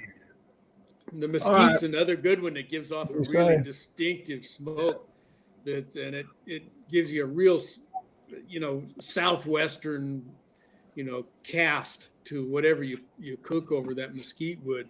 It's different from any other wood. It Well, really is. It is. Walter, we just lost all the gun people in the chat, and now fat guys and fat women are starting to show up. Oh, shish kebabs. They just came back from the store too. Damn it. Green pepper, onion, steak, tomatoes, cherry tomatoes. Oh my Oh god. yeah, those are the best. Oh, Some guy yeah. named Wolfgang Puck just showed up over in the side chat. Who's that? Where? Just kidding. Wolfgang Puck. Yeah, Julia Child is here. too. Julia Child. Hey, what is that? What was the guy that would go the Bam. jerk Bam. chef something or other, and he would Hmm. He You would go slap his bam. hands. Yeah, Bam. who is that, Jim? I can't remember him now. Emerald Lagasse. Emerald. Yes, Lagasse. thank you. Bam. Emerald. Yes, I Yes, actually met Emerald. that guy in Florida. He's got a few restaurants out on the Disney property. And I actually met that guy one night. I had to tow his car because it wouldn't start and I couldn't give him a jump start. And I had to tow his car. And the whole way home, he was doing that routine. And I was like, please, sir, please don't yell in my ear. I had been driving like 15 hours when I got the call. And I was like, dude, You should make him cook for you. Yeah. that's what I should have. But I didn't notice till about a year later that he was actually that famous chef. I had no idea who he was. I just picked him up from his restaurant, and they Yeah. don't give you the name on the displays for the No. AAA calls. So I didn't know who the guy was, and he kept doing that thing. And I'm like, could you please chill out with that? I've just got a headache. You know, I've been breathing diesel fumes all day. And he's like, oh, I'm sorry. I'm just going over my new routine. And I'm like, oh, okay. And then like a year later, I'm watching TV one night. And I'm like, oh my gosh, that was that jerk. That was that guy. Yeah, he's a little commercial. Yeah. He is, and speaking of how commercial he is, we own his air fry oven. It was given to us as a gift, and it works pretty good. So Sorry I missed your stream. Yeah, but you got to, Jamie, Jamie, Friday it's night. not like real French fries. Okay, come on, Jamie. Yeah, they're different. Yeah, it's not Yeah. like fried food. Yeah. I've got an air fryer, but we haven't used it yet. My wife saw it and she was like, "Oh, I gotta have this," and I was like, "Oh, great, we got it." Still haven't had one fried thing. this one here, this one is an oven, like a toaster oven, Yeah. and then we have the other more classical air fryer kind of thing. And Kyle can say what he wants to, but it ain't like deep fat fried. No, No. it's You not. gotta- fry it. You couldn't make a fish taco with the thing. I'm just saying. Yeah. We went from We're back 17 to to fish tacos now. We come all the way back around. 17 people to 10 Yeah. people. I'm talking of food. We Yeah, lost those- everybody.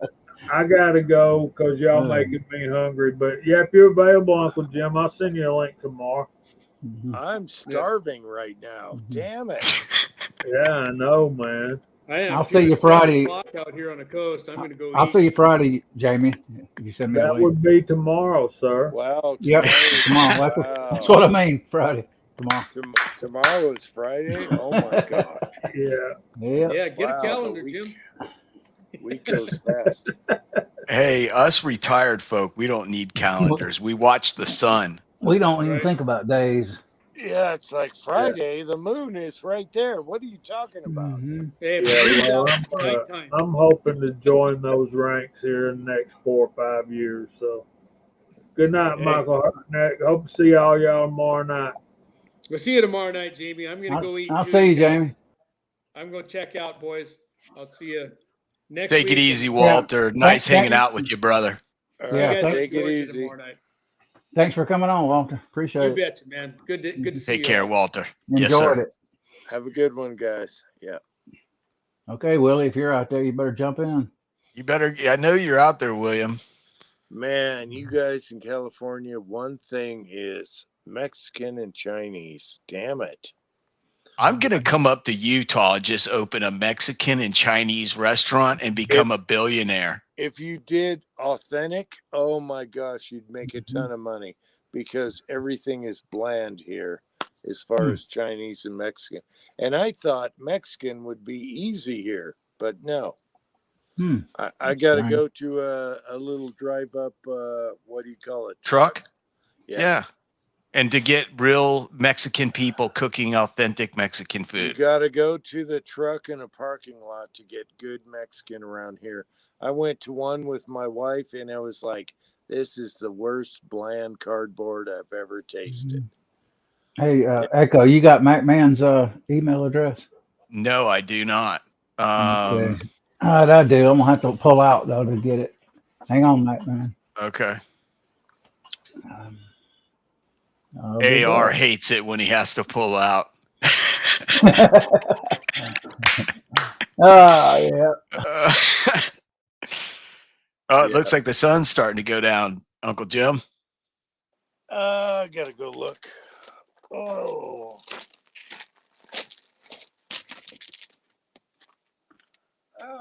Half hour. Oh, okay. Yeah. We got a half hour, I think. I don't know. Cool. Half hour, 20 minutes. Let me show you here if you can see it. Oh, yeah. Where is the sun? Damn it. I can't see the sun. Go up a little bit. No, where is it? That's right. It's I right can't by see it. this. Oh, okay. Yeah, it's right behind that tree by right that there. Tree. Yeah, I can't focus on it.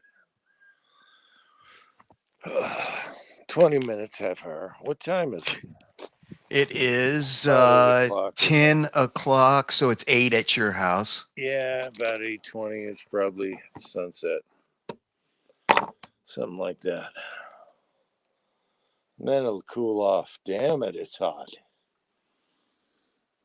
90-something degrees today. Yeah. 90 something. Yeah, that's warm. That is definitely warm. Yep. I keep getting these little camera glitches. Do you see what's going on? No. It's like the camera, like, oh, that's a good little Mini picture. Moo. Oh, Yes. Mini Moo. Get some Mini Moo. Come on, look in the camera. Oh, yeah, so big. Go get a mouse or something, okay? I just dug 2 out of the water bucket. They've been leaving you little presents. No, they like the water, so I had to dig out 2 huge giant things out of the water bucket. Oh, they went into it and never got out? Yep. They drowned immediately. Yep. Had to huck them over the side. I got one down there. I should have done a ballistic test on it. It was huge. Yeah, It swelled up. Well, yeah, the mountain rats or whatever, they're giant. They got round ears. They're not like regular rats. Oh, okay. And so they look like a what do you call them for pets? Oh, a guinea pig or something like Yeah, that? they're about guinea pig size. They got round ears and they got a flat tail. And so I found one in the water bucket and another baby in there.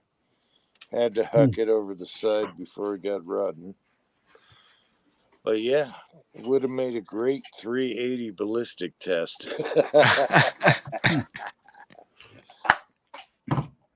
We were rolling good until the food come up.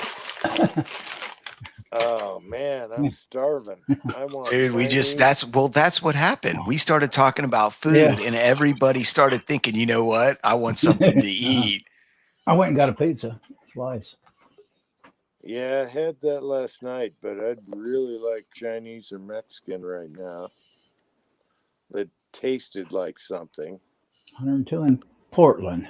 Ooh. 102 to Portland. Wow. Northwest is getting hotter than here.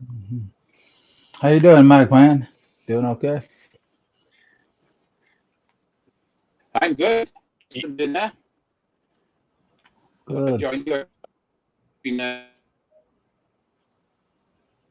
Go hunting next week. Your audio's going in and out. It's hard to hear you. Can I you had trouble my audio. Yeah. I can't tell if it's cutting out though. I can tell in a few minutes. How hot is it where you're at, Julian? In Arizona, how hot is it? Gotta be 100. Yeah. Yeah. It's 80 degrees here right now. And I got a what do they call that? A crescent moon. Yeah. Yeah, I got a moon right now. I don't know if you'd see it on camera though. Just a sliver. Just a sliver of the moon showing up so far. Yeah. Boy, you must get awesome stars at where you live, Jim. Yeah, and then with the California forest fires in Oregon, it turns red, bright red at night. Oh, I Wow. bet that's kind of spooky looking. It is. It's freaky. Yeah.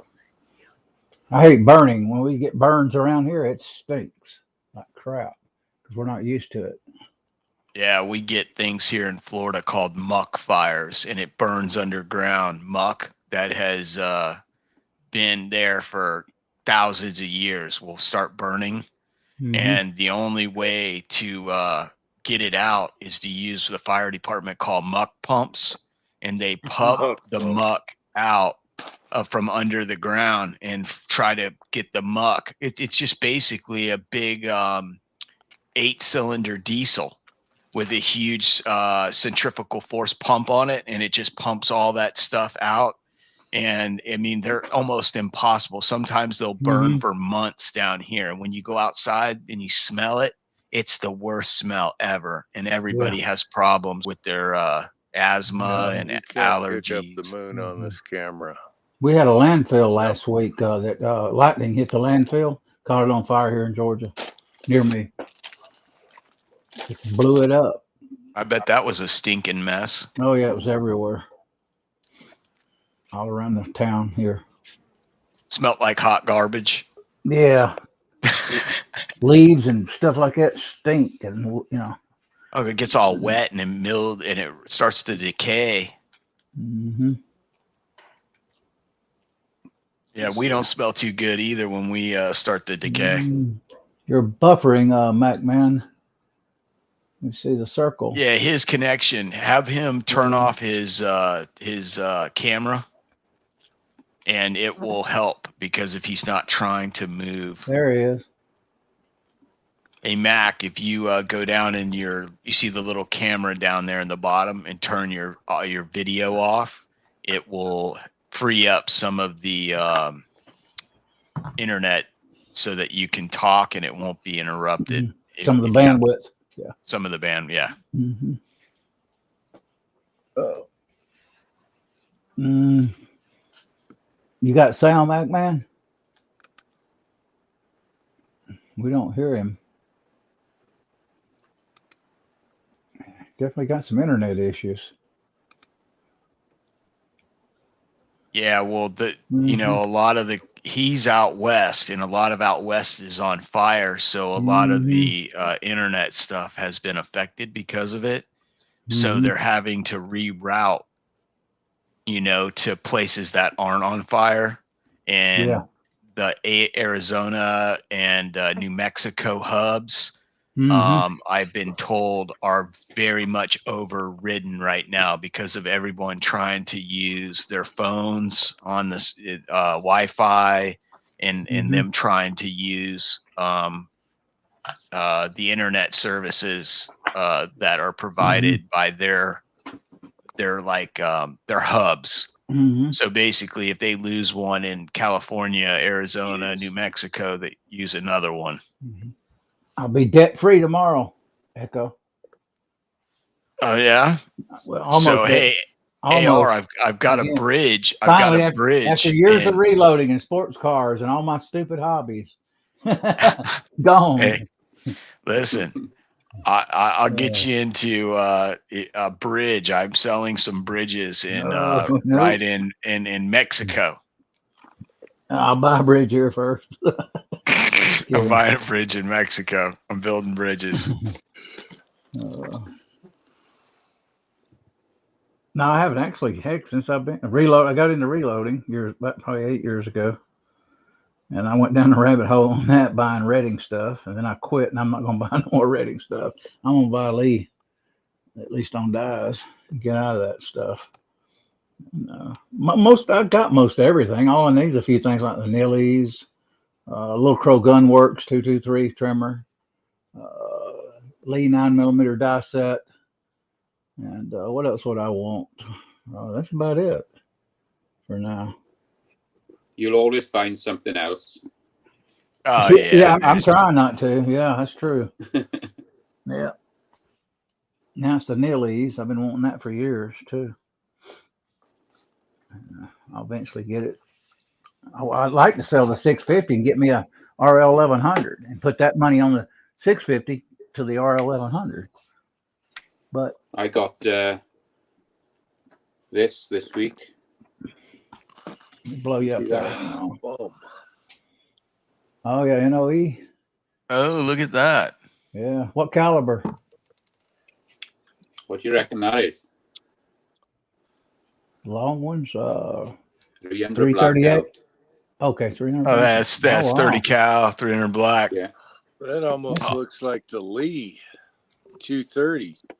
What grain is it? It's a 225. 225. Yeah, it looks like the 225 Lee grain without round mold. And Nice. it's the first time I've had an NOE mold. I've never had one of these before, so this is all new to me. But it's Mhm. a really nice mold. It Yeah. looks like the Lee without the stupid boat tail on it. Yeah. What is the metal? Steel or aluminum? It's aluminum. Aluminum. Okay. Yeah. Cool. So no boat tail. That's good. Show. Can you show the cavity one more time? Yeah.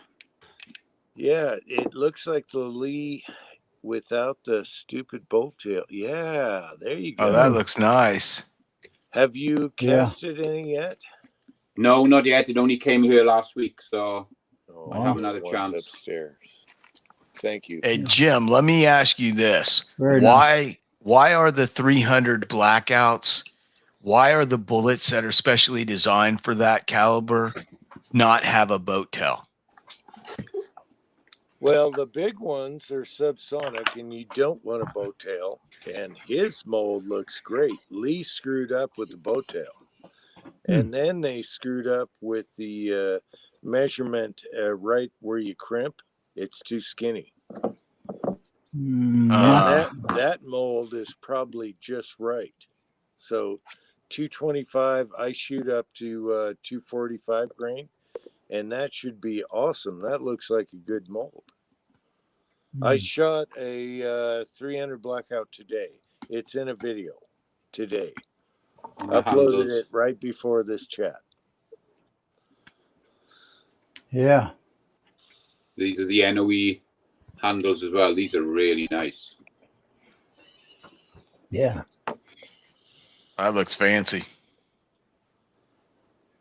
I'm trying not to. Yeah. All this makes me want to get into casting more. So that okay. So that's the NOE handle. It looks like Yes, a it is.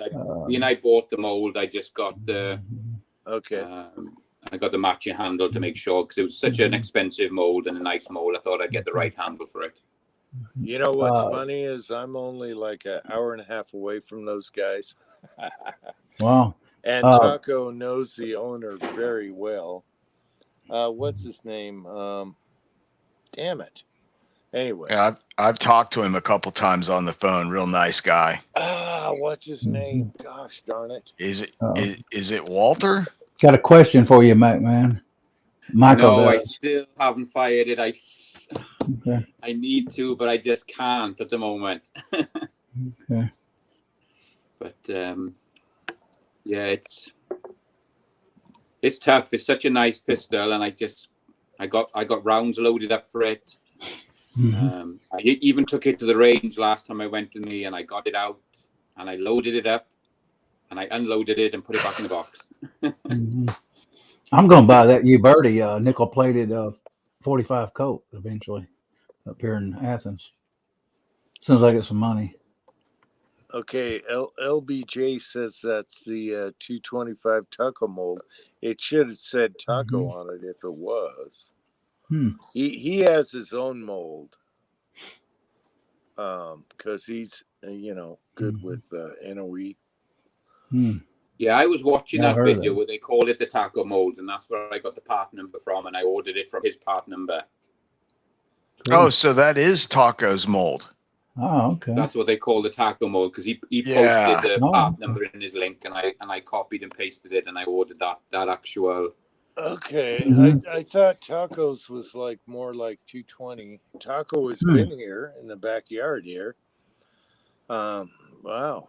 Okay, I thought it was 220 on his. Hmm. Huh. It might have been because I think they changed the number a little bit. So you might have had a slightly lighter bullet. Be right back, you all. Hang on. All right. Yeah. Taco, when I was doing 458 for the first time and I first came on to YouTube, his channel was the first channel I subscribed to. And I was asking him about 458 SOCOM because he was one of the only guys that was really, doing live in live streams and videos on doing a lot of casting and loading 458. And he answered me a couple of times and I was like, oh, thanks, man. I appreciate the help. But he told me about NOE to get the expanders for 458 SOCOM that fit the Lee Universal Expander die. And I ordered 3 expanders that do, let's see, 459, 460, and 461 or something like that. Yeah, the next. Yeah. Yeah. And then I got some of this stuff as well. Can you read that? No. This is this lead that melts at a very low temperature, so you can pour it down the bore. The chamber. Yeah. Yeah. The chamber mold. Yeah. Chamber mold stuff. So I had a couple of them this week, so I can actually slug my 300 blackout barrel. Yeah. It's a good thing to do. They're all over the place. Yep. What I usually do, that stuff there, I think is the same stuff that you can heat up with an hair dryer. I can't think of what I'm trying to say. Heat gun. Or a heat gun. Yeah. And melt it. And you just take the barrel and put you some wax paper, butcher's paper down in about 2 inches past the end of the chamber. And then pour that full, let it cool. Then you know exactly what your chamber is because they're all over. Yep. Yeah. Now, Taco is an awesome dude. Taco is my favorite. He is awesome. Yeah, he's a really nice guy. He shot right back here. Yeah, he brought a truck full of guns. We had a great time. Yeah. And I ended up buying a load of these as well. What are they there? The Wilson Lyman? case gauges, you know. Oh yeah. Are those Lyman? Wilson. Wow. I didn't have any of these, so I ended up buying I got 38 special, 44 special, 45 coat, 44 mag and 41 mag because I've never case sized my pistol. I've always run it through the Dillon. And as it comes out, that's how I shot it. But now I'm casting bullets. I'm going to make sure that I get it right to do it. So I bought all those Wilson case gauges as well. Cool. Okay. Do you shoot a 44 mag lever action? Yes, I've got. I bought a Henry Big Boy a couple of years ago. Okay. And then this year, my gun guy had. I don't know if you've seen them. They got the limited edition engraved models. So I've got the 357 and the 44 mag matching with the walnut wood and all the engraving on it. And I bought those 2 this year as well. Okay. I heard Henry did a little different on the bore diameter because a lot of lever actions are oversized. And I think Henry stayed true to the pistol diameter. So, 431, 432. I can't wait to get another lever action. I sold mine a few years ago. Someone just asked me about a 41 mag. I've just managed to buy my first 41 mag pistol. That's a I've great been trying round. for 18 months to get one, and I actually got one a couple of weeks ago in a gun show. Yeah, that's a great overlooked round. The 44 mag kind of killed it, but That was a great, accurate round. Mm-hmm. Yeah. 44 mag ruined it for the 41. You I know, wish Clint Eastwood and all that. Ruger would hurry up and put out the get Marlin back on its feet. Yeah, I'm curious because my lever likes 4325 diameter, and I heard the Henrys went closer to the revolver size. Wow. You know, 430, 431. Mm-hmm. I like Henrys. They're just heavy to me, especially those big barrels. I don't know. Jerry brought one over. I shot the 44 LC and the 357, and they were pretty good right out of the box. Good trigger, everything. Did it have the large barrel on it, or just the regular barrel? You mean the octagon? No, he Yeah. had the round barrel. Okay. Are they? They're not heavy like All the mine octagon, are they? again. Yeah, I didn't notice it. You notice? Yeah, it was fine. It might be a little, but not much. No. That's good then. Those octagons are really heavy to me. The octagons get heavy. Yeah. Mm-hmm. And 20-inch, 20, whatever they are. Nope, can't show a code on here.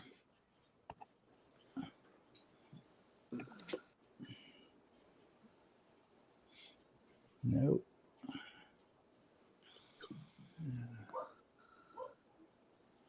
Yeah, I want a black 44 mag Black Hawk Ruger plus the U-Birdie. I just like the old Western gun. I like the Black Hawk a lot because I like the adjustable sights. Well, here's the thing. I wanted a 41 Red Hawk so bad, and they were so rare. And now Ruger's making them again. You know? Wow. So they screwed that up because they were collectors. Hey, But, MCK. yeah, the Red Hawk and 41 mag was awesome. I shot a friend of mine. He wouldn't sell it to me, and now Ruger's making them again. So that's all right. I had a Smith & Wesson 41 Magnum blue steel with a 6-inch barrel. Wow. And it was 1994, and that was the smoothest gun I had ever shot in a long time. And I ended up trading it to another buddy for a 44 Magnum that wasn't really nothing to send right home about. And I ended up trading it down the road for something else. But yeah, that 41 was nice.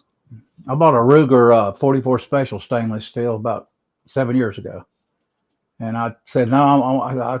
I sold it, traded it in actually, and I want to buy the Black Hawk. That way I can load both, for it. So I kind of miss it. I wish they hadn't sold it, but it was just a special. But it was a good gun. I miss it. It handled real well. Welcome back. Sorry, I don't know if it's my internet that's playing up. Yeah. Yeah. If I put the coat on the box on a chair, am I allowed to do that or not? Yeah, you can. As long as you're not handling it, you can have a firearm in the video. Wait, is that right, Uncle Jim? As long as you're not playing with it, that's when we got in trouble. Yeah. Otherwise, they'd be shooting a 10 millimeter right now. Yeah, just make sure it's laying and not near you. I don't want to get a ban. If it's just sitting there, I don't think they'll have a problem with it. There you go. Nice. Oh, yeah. Oh, yeah, that's pretty. Case color, yeah. Can you see it? Okay. Is it coming up all right? Yeah, it's coming up beautiful. Yeah, we see it. Yep. Looks good. Yeah. I love that U-Birdie, even though I fixed sights. I didn't think they'd be that accurate on the cowboy gun. Hey, AR, they were fixed sights on just about every gun I ever shot up until 1979. Everything Wow. had fixed sights on it. Oh, Even yeah, yeah. all remember Yeah. the old Yeah. 380s that were Spain and the Bursa? They would have the front sight like a Beretta because it would be open. The slide would be open like a Beretta slide, and it would have just a notch built up with a cut in it in the back. I had a 1983. I had a Model 10 That's 38 special fixed sights. Oh, that is That's nice. another single action. And that's kind of 45. like the one. That's kind of like the one I seen that you Single Birdie action. had. Looks similar. That is nice. See, his Yeah, camera's this is, doing the same an thing. Army edition. Oh, that's beautiful. That's the original coat. Yeah, that's the short. Oh, wow. What barrel length is that, Mac? That That one is there nice. is it's a single action 45 coat, 3rd generation, and I believe that's a 4-inch on that one. Oh yeah, that's nice. That's a carry barrel. That's a gunfighter's gun. Yeah, so that's another one I picked up. I haven't managed to shoot that one either. We're not touching guns on the channel, YouTube. So quit. Don't worry. No, I just putting They know who I'm talking to. Oh yeah. Don't get I'm your making you know sure that what they're in not a. being touched. Don't get your you know what in a wad. A bunch And of there's pansies. the guy asked to see the 41 mag. There's my Smith & Wesson pinned barrel. This is an older one. Oh yeah. Oh yeah, I like pin That's barrels. pretty. Yeah. What is that? Like an early 80s, late 70s model? Oh, my 629 has is, grips like that. This is an old one. It's 60s. Oh, okay, real old. I got those same grips in there in a drawer that used to go on a square butt model 629 44 mag from the 80s. I still got the wooden grips back there. I put Hogue on it so I could shoot it double action. You know how much those grips you could probably sell for? What do you think they'd go for? I would guess over $100. They're original too. Yeah, over $100. Good shape. They may even be higher than that. You know who to talk to is Uncle Jim or the Scotsman, because they know a lot about the antique Smith and Wessons and stuff like that. Hey Jim, Yeah, I will. Tell Jim what you just told all of us. I had a 629 square butt from the 80s. I still have the original wood grips mint in a drawer. Just the grips. Those are worth money, aren't they, Jim? Yes, and they should have a serial number on them too. Okay, I'll check them out. On I the took them inside. off.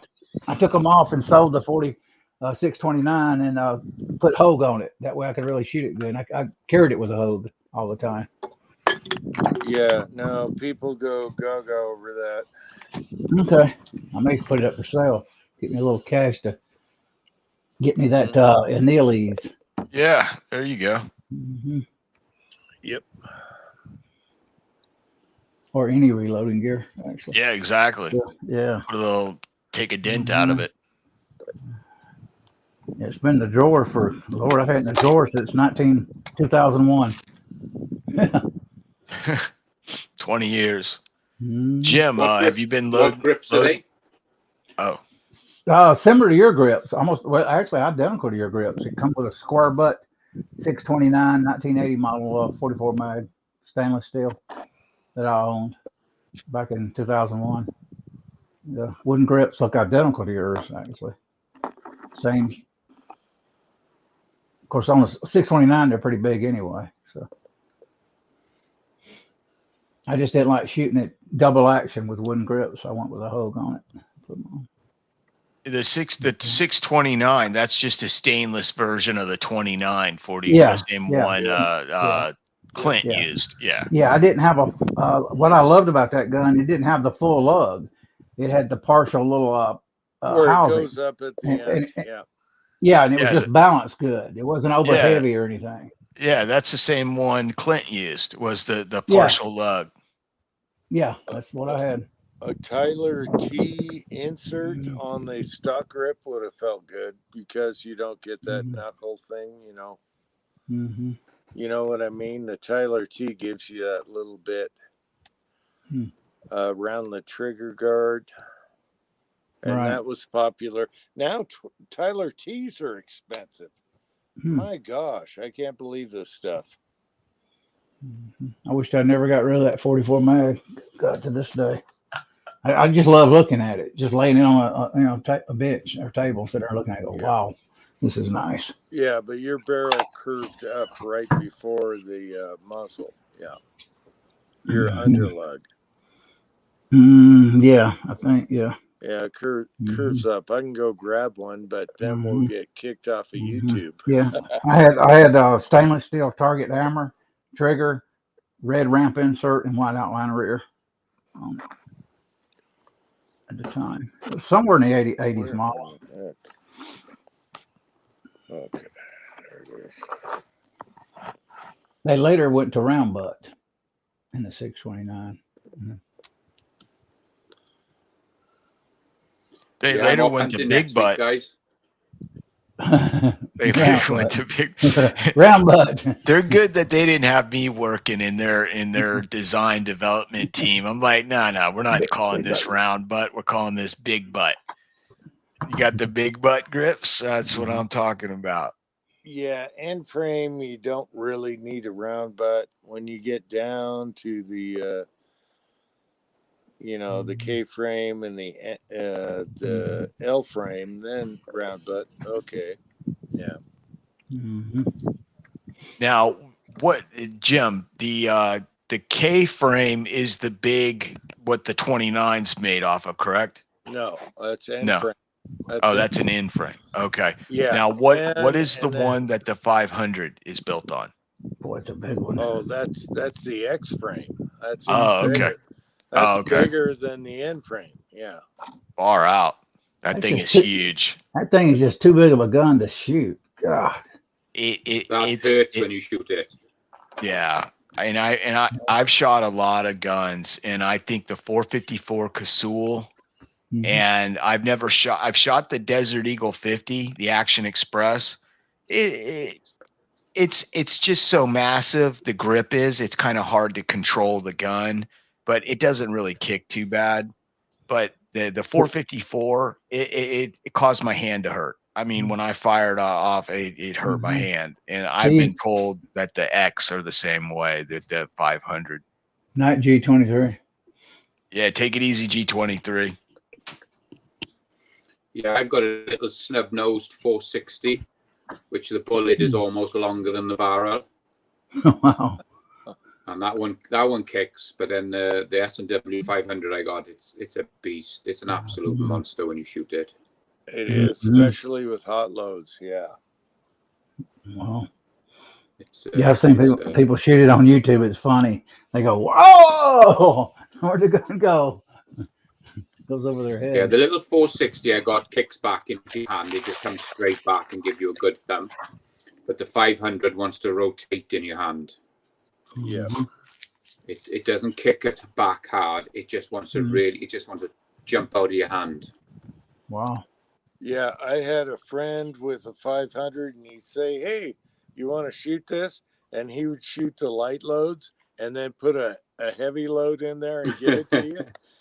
And trick you, and you're like, whoa. Yeah. He'd play that little game for a while, but it didn't catch on too long. Yeah. Echo, what's the normal price of the bench primer when we're not in a crappy economy? $30. Okay, I'm finding it for 31, I think, on Amazon now. I think. Yeah, that's a good deal. Yeah, Midway's been having sales on stuff. The tumbler, the 8-hole turret press, and some other things. So watch out for that. Yeah, I was thinking about buying a one on there, a 9mm die set by Lee on there for $59. I haven't did it yet. That's a lot. Ow. That's a lot for a 9 die. Yeah, 59. That's on Midway too. $59. Man, I just bought 10mm dies, and it was cheaper than that. Yep. Huh. That's because the demand for 9mm right now is through the roof. Yeah. Yeah, I got 9 dice at a garage sale for $20, brand new. Well, Yeah. I just don't want to pay $60 for a die set. I paid 60. No, I paid $66 for my Reading set. I 9mm. would wait because I just bought 10mm dies and 380 dies, and they Mhm. were both, pretty good price. Did you get the 4-pack? I mean the 4 Yeah, the deluxe. 4 Okay. deluxe. Yeah. Yeah. Okay. Yeah, That's that's what the I one want. I got for 380 not too long ago. I think I paid $40. Jim, isn't that what the one with the factory crimp die Yeah. costs? Is $40? Yeah. The pea shooter. Dude, you Yeah. call the 380 the 9mm Kurtz a pea shooter, but that thing has taken some people down. Oh yeah. Well, I if you just can don't care get to load it. I never thought I would load it till my son brought home that little SCR Max Hmm. or LCP Max, and that is such a neat little gun. Now I got the dies for it. Yeah. I can see Lead Bullet Junkie says he shot his 500 one-handed. Well, he's a friggin' hero to do that. There's no way I'd shoot mine one-handed. With the hot loads? And he reckons he's put 600 rounds through it. I wouldn't have no arms, wrists, or hands left if I shot that much. Man, I shot the hot loads and one-handed. Well, maybe it takes up some of I don't know. That's a handful. Depends on the load. I was looking the other day. Went to back looking at some Kimbers. I was looking at some 1911 Kimbers. And had what was it? Can't remember the name of it. Raptor Kimber. Can't remember the price on it though. Had a nice grips on it. Thing I like about the Kimber, there's no slop on the slide. Just very little movement or no movement. But I hear they're not forged. The Raptor has a little circle serrations, right? Yeah. Yeah. I think. Yeah. They're not forged, are they? The slides on Kimber. That's what I've heard. No, I think they cast them, but they do a good job. I had 10mm, I had a Commander and a regular, and they shot great. They work great. I do have a Springfield Range Officer stainless steel 9mm. It very little movement in the slide at the rear. A little bit more movement near the front. A little bit on it. But, but that's all in the bushing and your link fit, really. And then you go to after that you go to lugs. Yeah.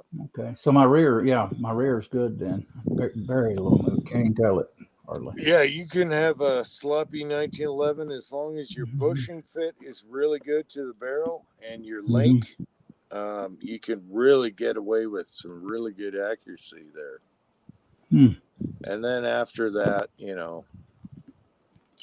know it shoots good. That's for sure. Yeah. My granddaughter shot it and hit her. Never even shot a semi. Holidays. She sat there and hit the Coke can several times. I thought, good. You're doing good. I said 1911 is more accurate than polymers. At least to me, they are. Well, it's up to the trigger, but yeah. I seem to do better with them anyway. There's some good polymer out there. Yeah, I got the M&P 2.0 5-inch barrel, flat dark earth.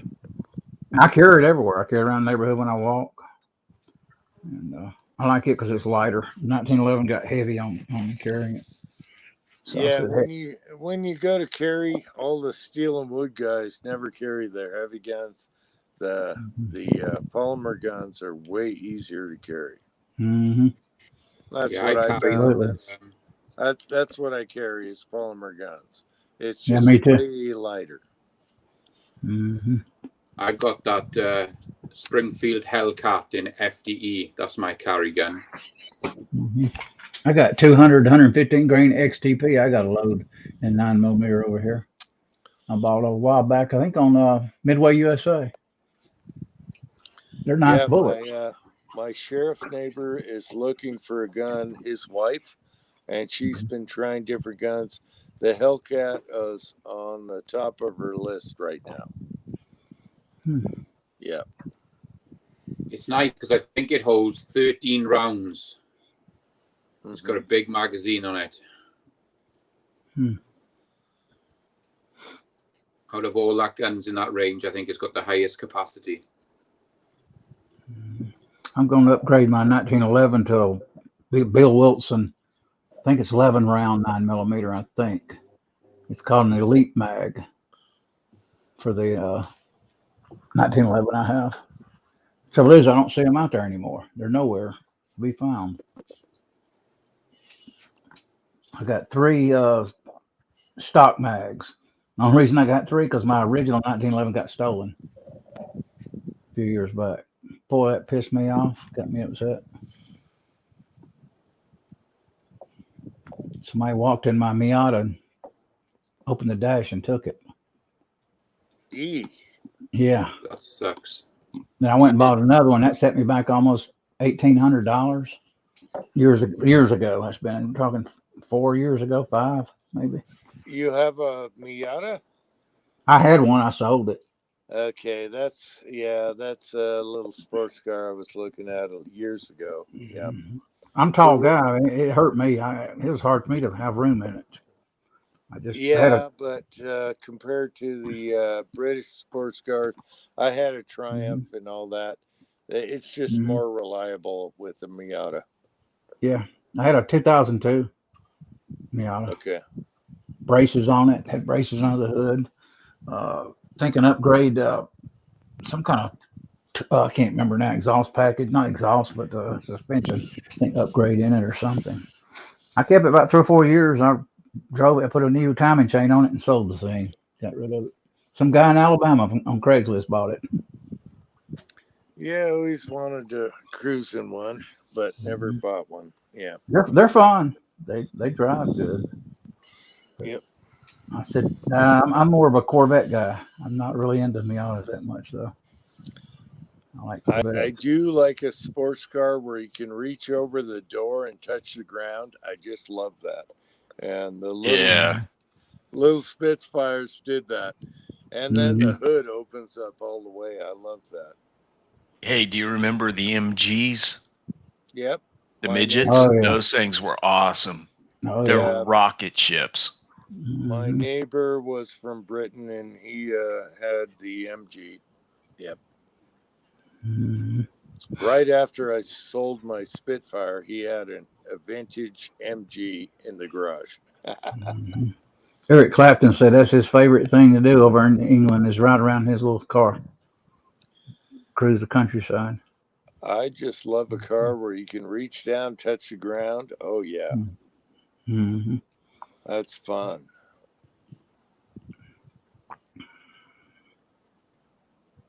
Yeah. I always wanted a Austin Healey 600S. Oh, yeah. But, good luck with that. Yeah. James Bond. No, he drove Austin Martin. Oh, it was an Austin Martin. That's what. Okay. That's right. The Austin Healey is what the Cobra was copied off of.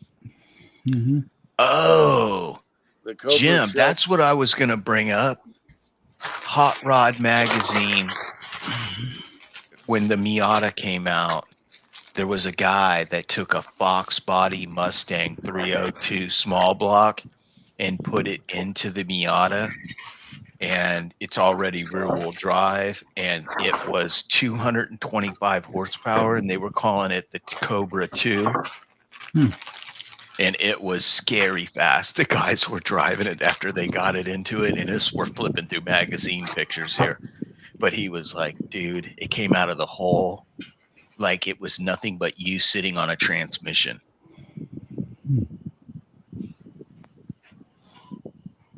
I got a 3BR Echo I'm going to be doing showing here soon in a video or maybe a live stream.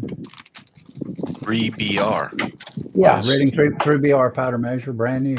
Oh, okay, yeah. I've had it boxed up for several years. Just yeah, my bullets and my reloading manual are supposed to be here tomorrow, so cool. Hopefully they're here before the live stream starts, and I can actually reload some 300 BLK. What'd you buy? A spear manual? New one? Yeah, I bought the newest spear manual because I want to do gold dots, but I Right. couldn't find them, so I settled for the Sierra Match King. I think they're part number 2121. Right. They're 125 grain. Match tipped, hollow tipped match bullet, and I'm going to be loading those. But they had, what was weird about them is every bullet I see that's for the 300 black, most of them don't have boat tails on them, and that's what I was trying to like figure out, because I don't load a lot of pistol ammunition, but I know pistol ammunition is straight like that on the back, and I'm like, is it because the velocities are similar, or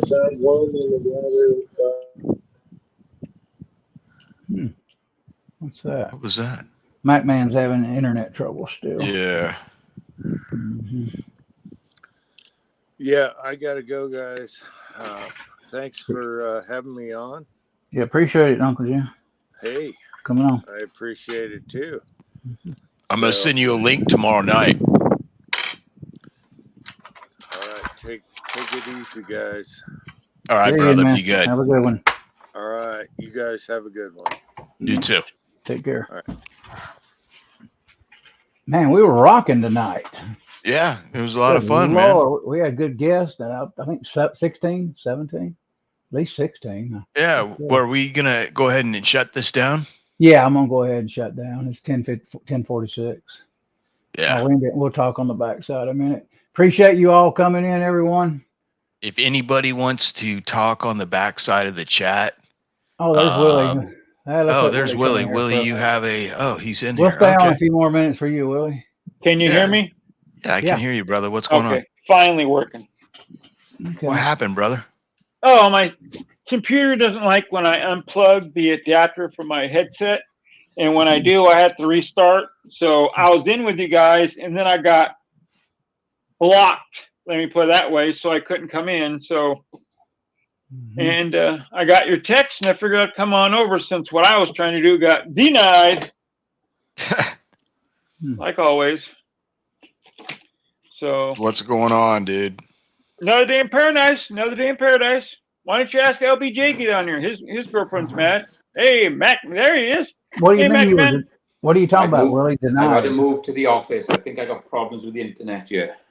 I'll have to tell you later, Echo. Okay. I mean, Elliot. I'm sorry. I'll tell you later, Elliot. Gotcha. But I did install my new fiber optic front sight on it. Nice green one now. Woohoo! I got a pack of 4, 2 front in green and orange or red, whatever color. And I got the pack that has the 2 green and red in the back. The first green one I tried to put in snapped right in half. Right when I was just trying to slide it in, it broke. So I'm going to have to give Amazon a call and give them a piece of my mind saying this stuff is crap. And it is high quality stuff. You know? And it comes with reds and greens and all that fun stuff. But I got some of those on.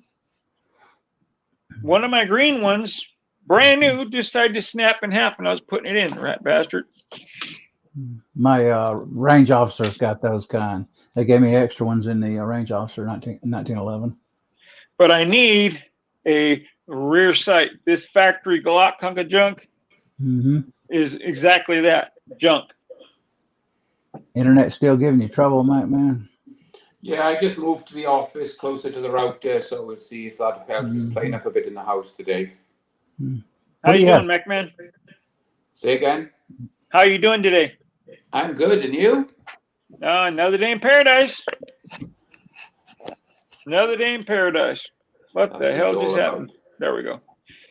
My screen went blank on me for a second. I'm like, great, now my computer's crashing.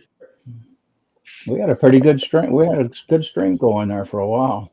Yeah. Until the food came in. Yeah, I was watching you guys for a little bit, and I tried to jump on, and my system died, and I tried to jump on, and Uncle Jim just slid right into my spot, so I was waiting, and Jamie said, take mine. I'm like, I'm kind of trying to get something handled, and that didn't work. Yeah, I was hoping a slot would come open for you. Oh, that's okay. Even Mario if it did, there. even if it didn't, it would have been. It was fine, Didn't do it on purpose. Oh, I know. I ain't worried about that. That's why I put on there. Don't worry about me. It's all good. I'll watch it in the side chat. So, Mac Man, you sell a bunch of tools today? Any toolboxes? No. Oh, I did a small tool cart. There you go. Yeah, I do pretty well. I average, I don't know, 2 or 3 grand a day in sales. Now, what are those push carts running now? They start from about $400 or $500, and they'll go all the way up to 3 grand. Dang, I'm so glad I'm out of that business. Oh, thank you, Lord. Last time I bought one of those, it was like $2.25, but that was late 80s. I bought 3 Snap-on wrenches for $109, I think, back in 1979 on a truck. Yeah, I love Snap-on, and I love my Mac dealer. Matco, wouldn't touch a Matco if you gave them to me. Let me ask you this, man. I know what I want. My brother has a square tray that holds a ton of sockets and has a handle in the center, and I think he got it from Mac Tools. It holds a ton of sockets, square, about maybe 12 by 12, something like that, with a handle in the center. We do one now that's got handles on both ends. It's got a double handle, and the sockets go on, and you push the sockets on, and you turn them quarter of a turn, and they lock on, so you can actually carry it on its side. Wow. That's great. Huh? How much is that carrier? They're like $100. $100. That's not bad if you think about it, though. If it's going to lock your socket in place where it won't fall off, that's kind of nice. It's got 5 rows, so it'll hold quarter, 3/8, and ½ inch. And I think it's about 18 or 20 inches long. 5 rows, a nice metal one with 2 handles either end. Right. Yeah, my brother's he doesn't have the lock. He just has the ones that slip on. But boy, you pick that thing up, you can carry it right to your vehicle, and there it is. I like it. His apparently is an older one from years ago. Well, it's handy if you're going to be working out, not in the shop, you're in the parking lot or something like that. You can just take your sockets out there and go to town. Yeah, definitely. I'm going to wind the stream up at 11 here, about 8 minutes.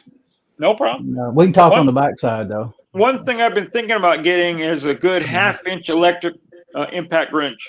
Impact driver, 1/2 inch electric. That's what I've been thinking about getting, busting wheel. Instead of turning the compressor on and breaking out my impact gun.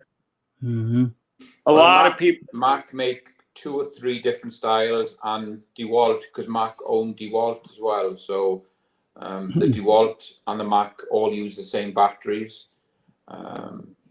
But if you go for the big Mac, and it's 1,300 foot-pounds of torque. Wow. Very nice. It's it'll take you. Yeah, you can bust cylinder head bolts off with that easy. Milwaukee's pretty strong too.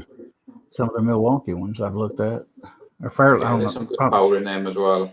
I know. It seems like, are all the shops you going around going to battery, Julian? Oh yes. That's what I thought. Probably 5 to 1 tools I sell now with battery compared to air. Well, you look at the compressors. That's why. If you look, like my uncle, he's got a 1949 air compressor, and it has 100-gallon tank on it. And basically, it's taller than I am. It's like 6-7 foot tall, something like that. And he had it rebuilt 25 years ago, and they sandblasted the tank, and they repainted it with this epoxy. And this is a company that does this kind of stuff. They took the pistons apart, polished the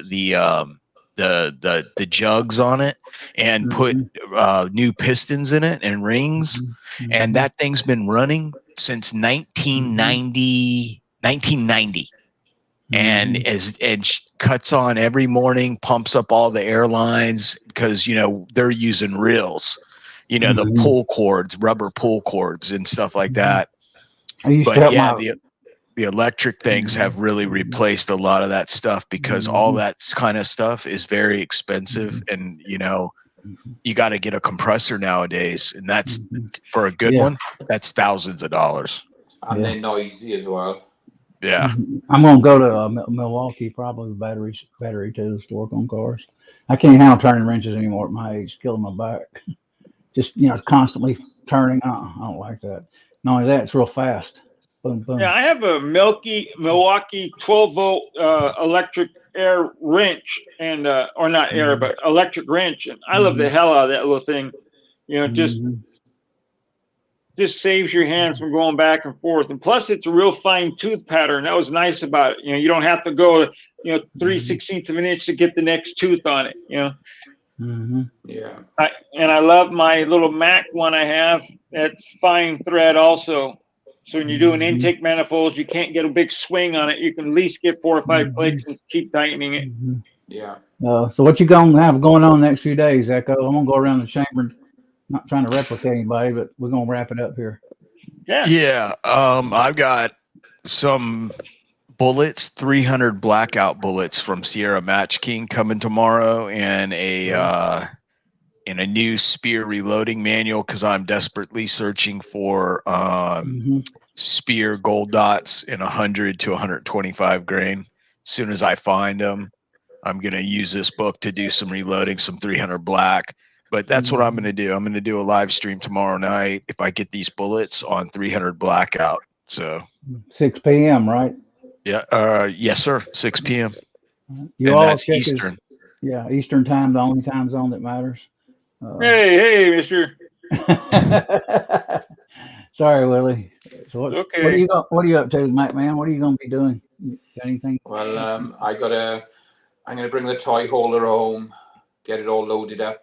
Because on Wednesday we're going up north, and I got an archery hunt for mule deer on starting Friday. Oh wow! So we're getting everything ready. That's why it's late tonight. We've been shopping, getting all the food and the beer in, and. Well, good luck, buddy.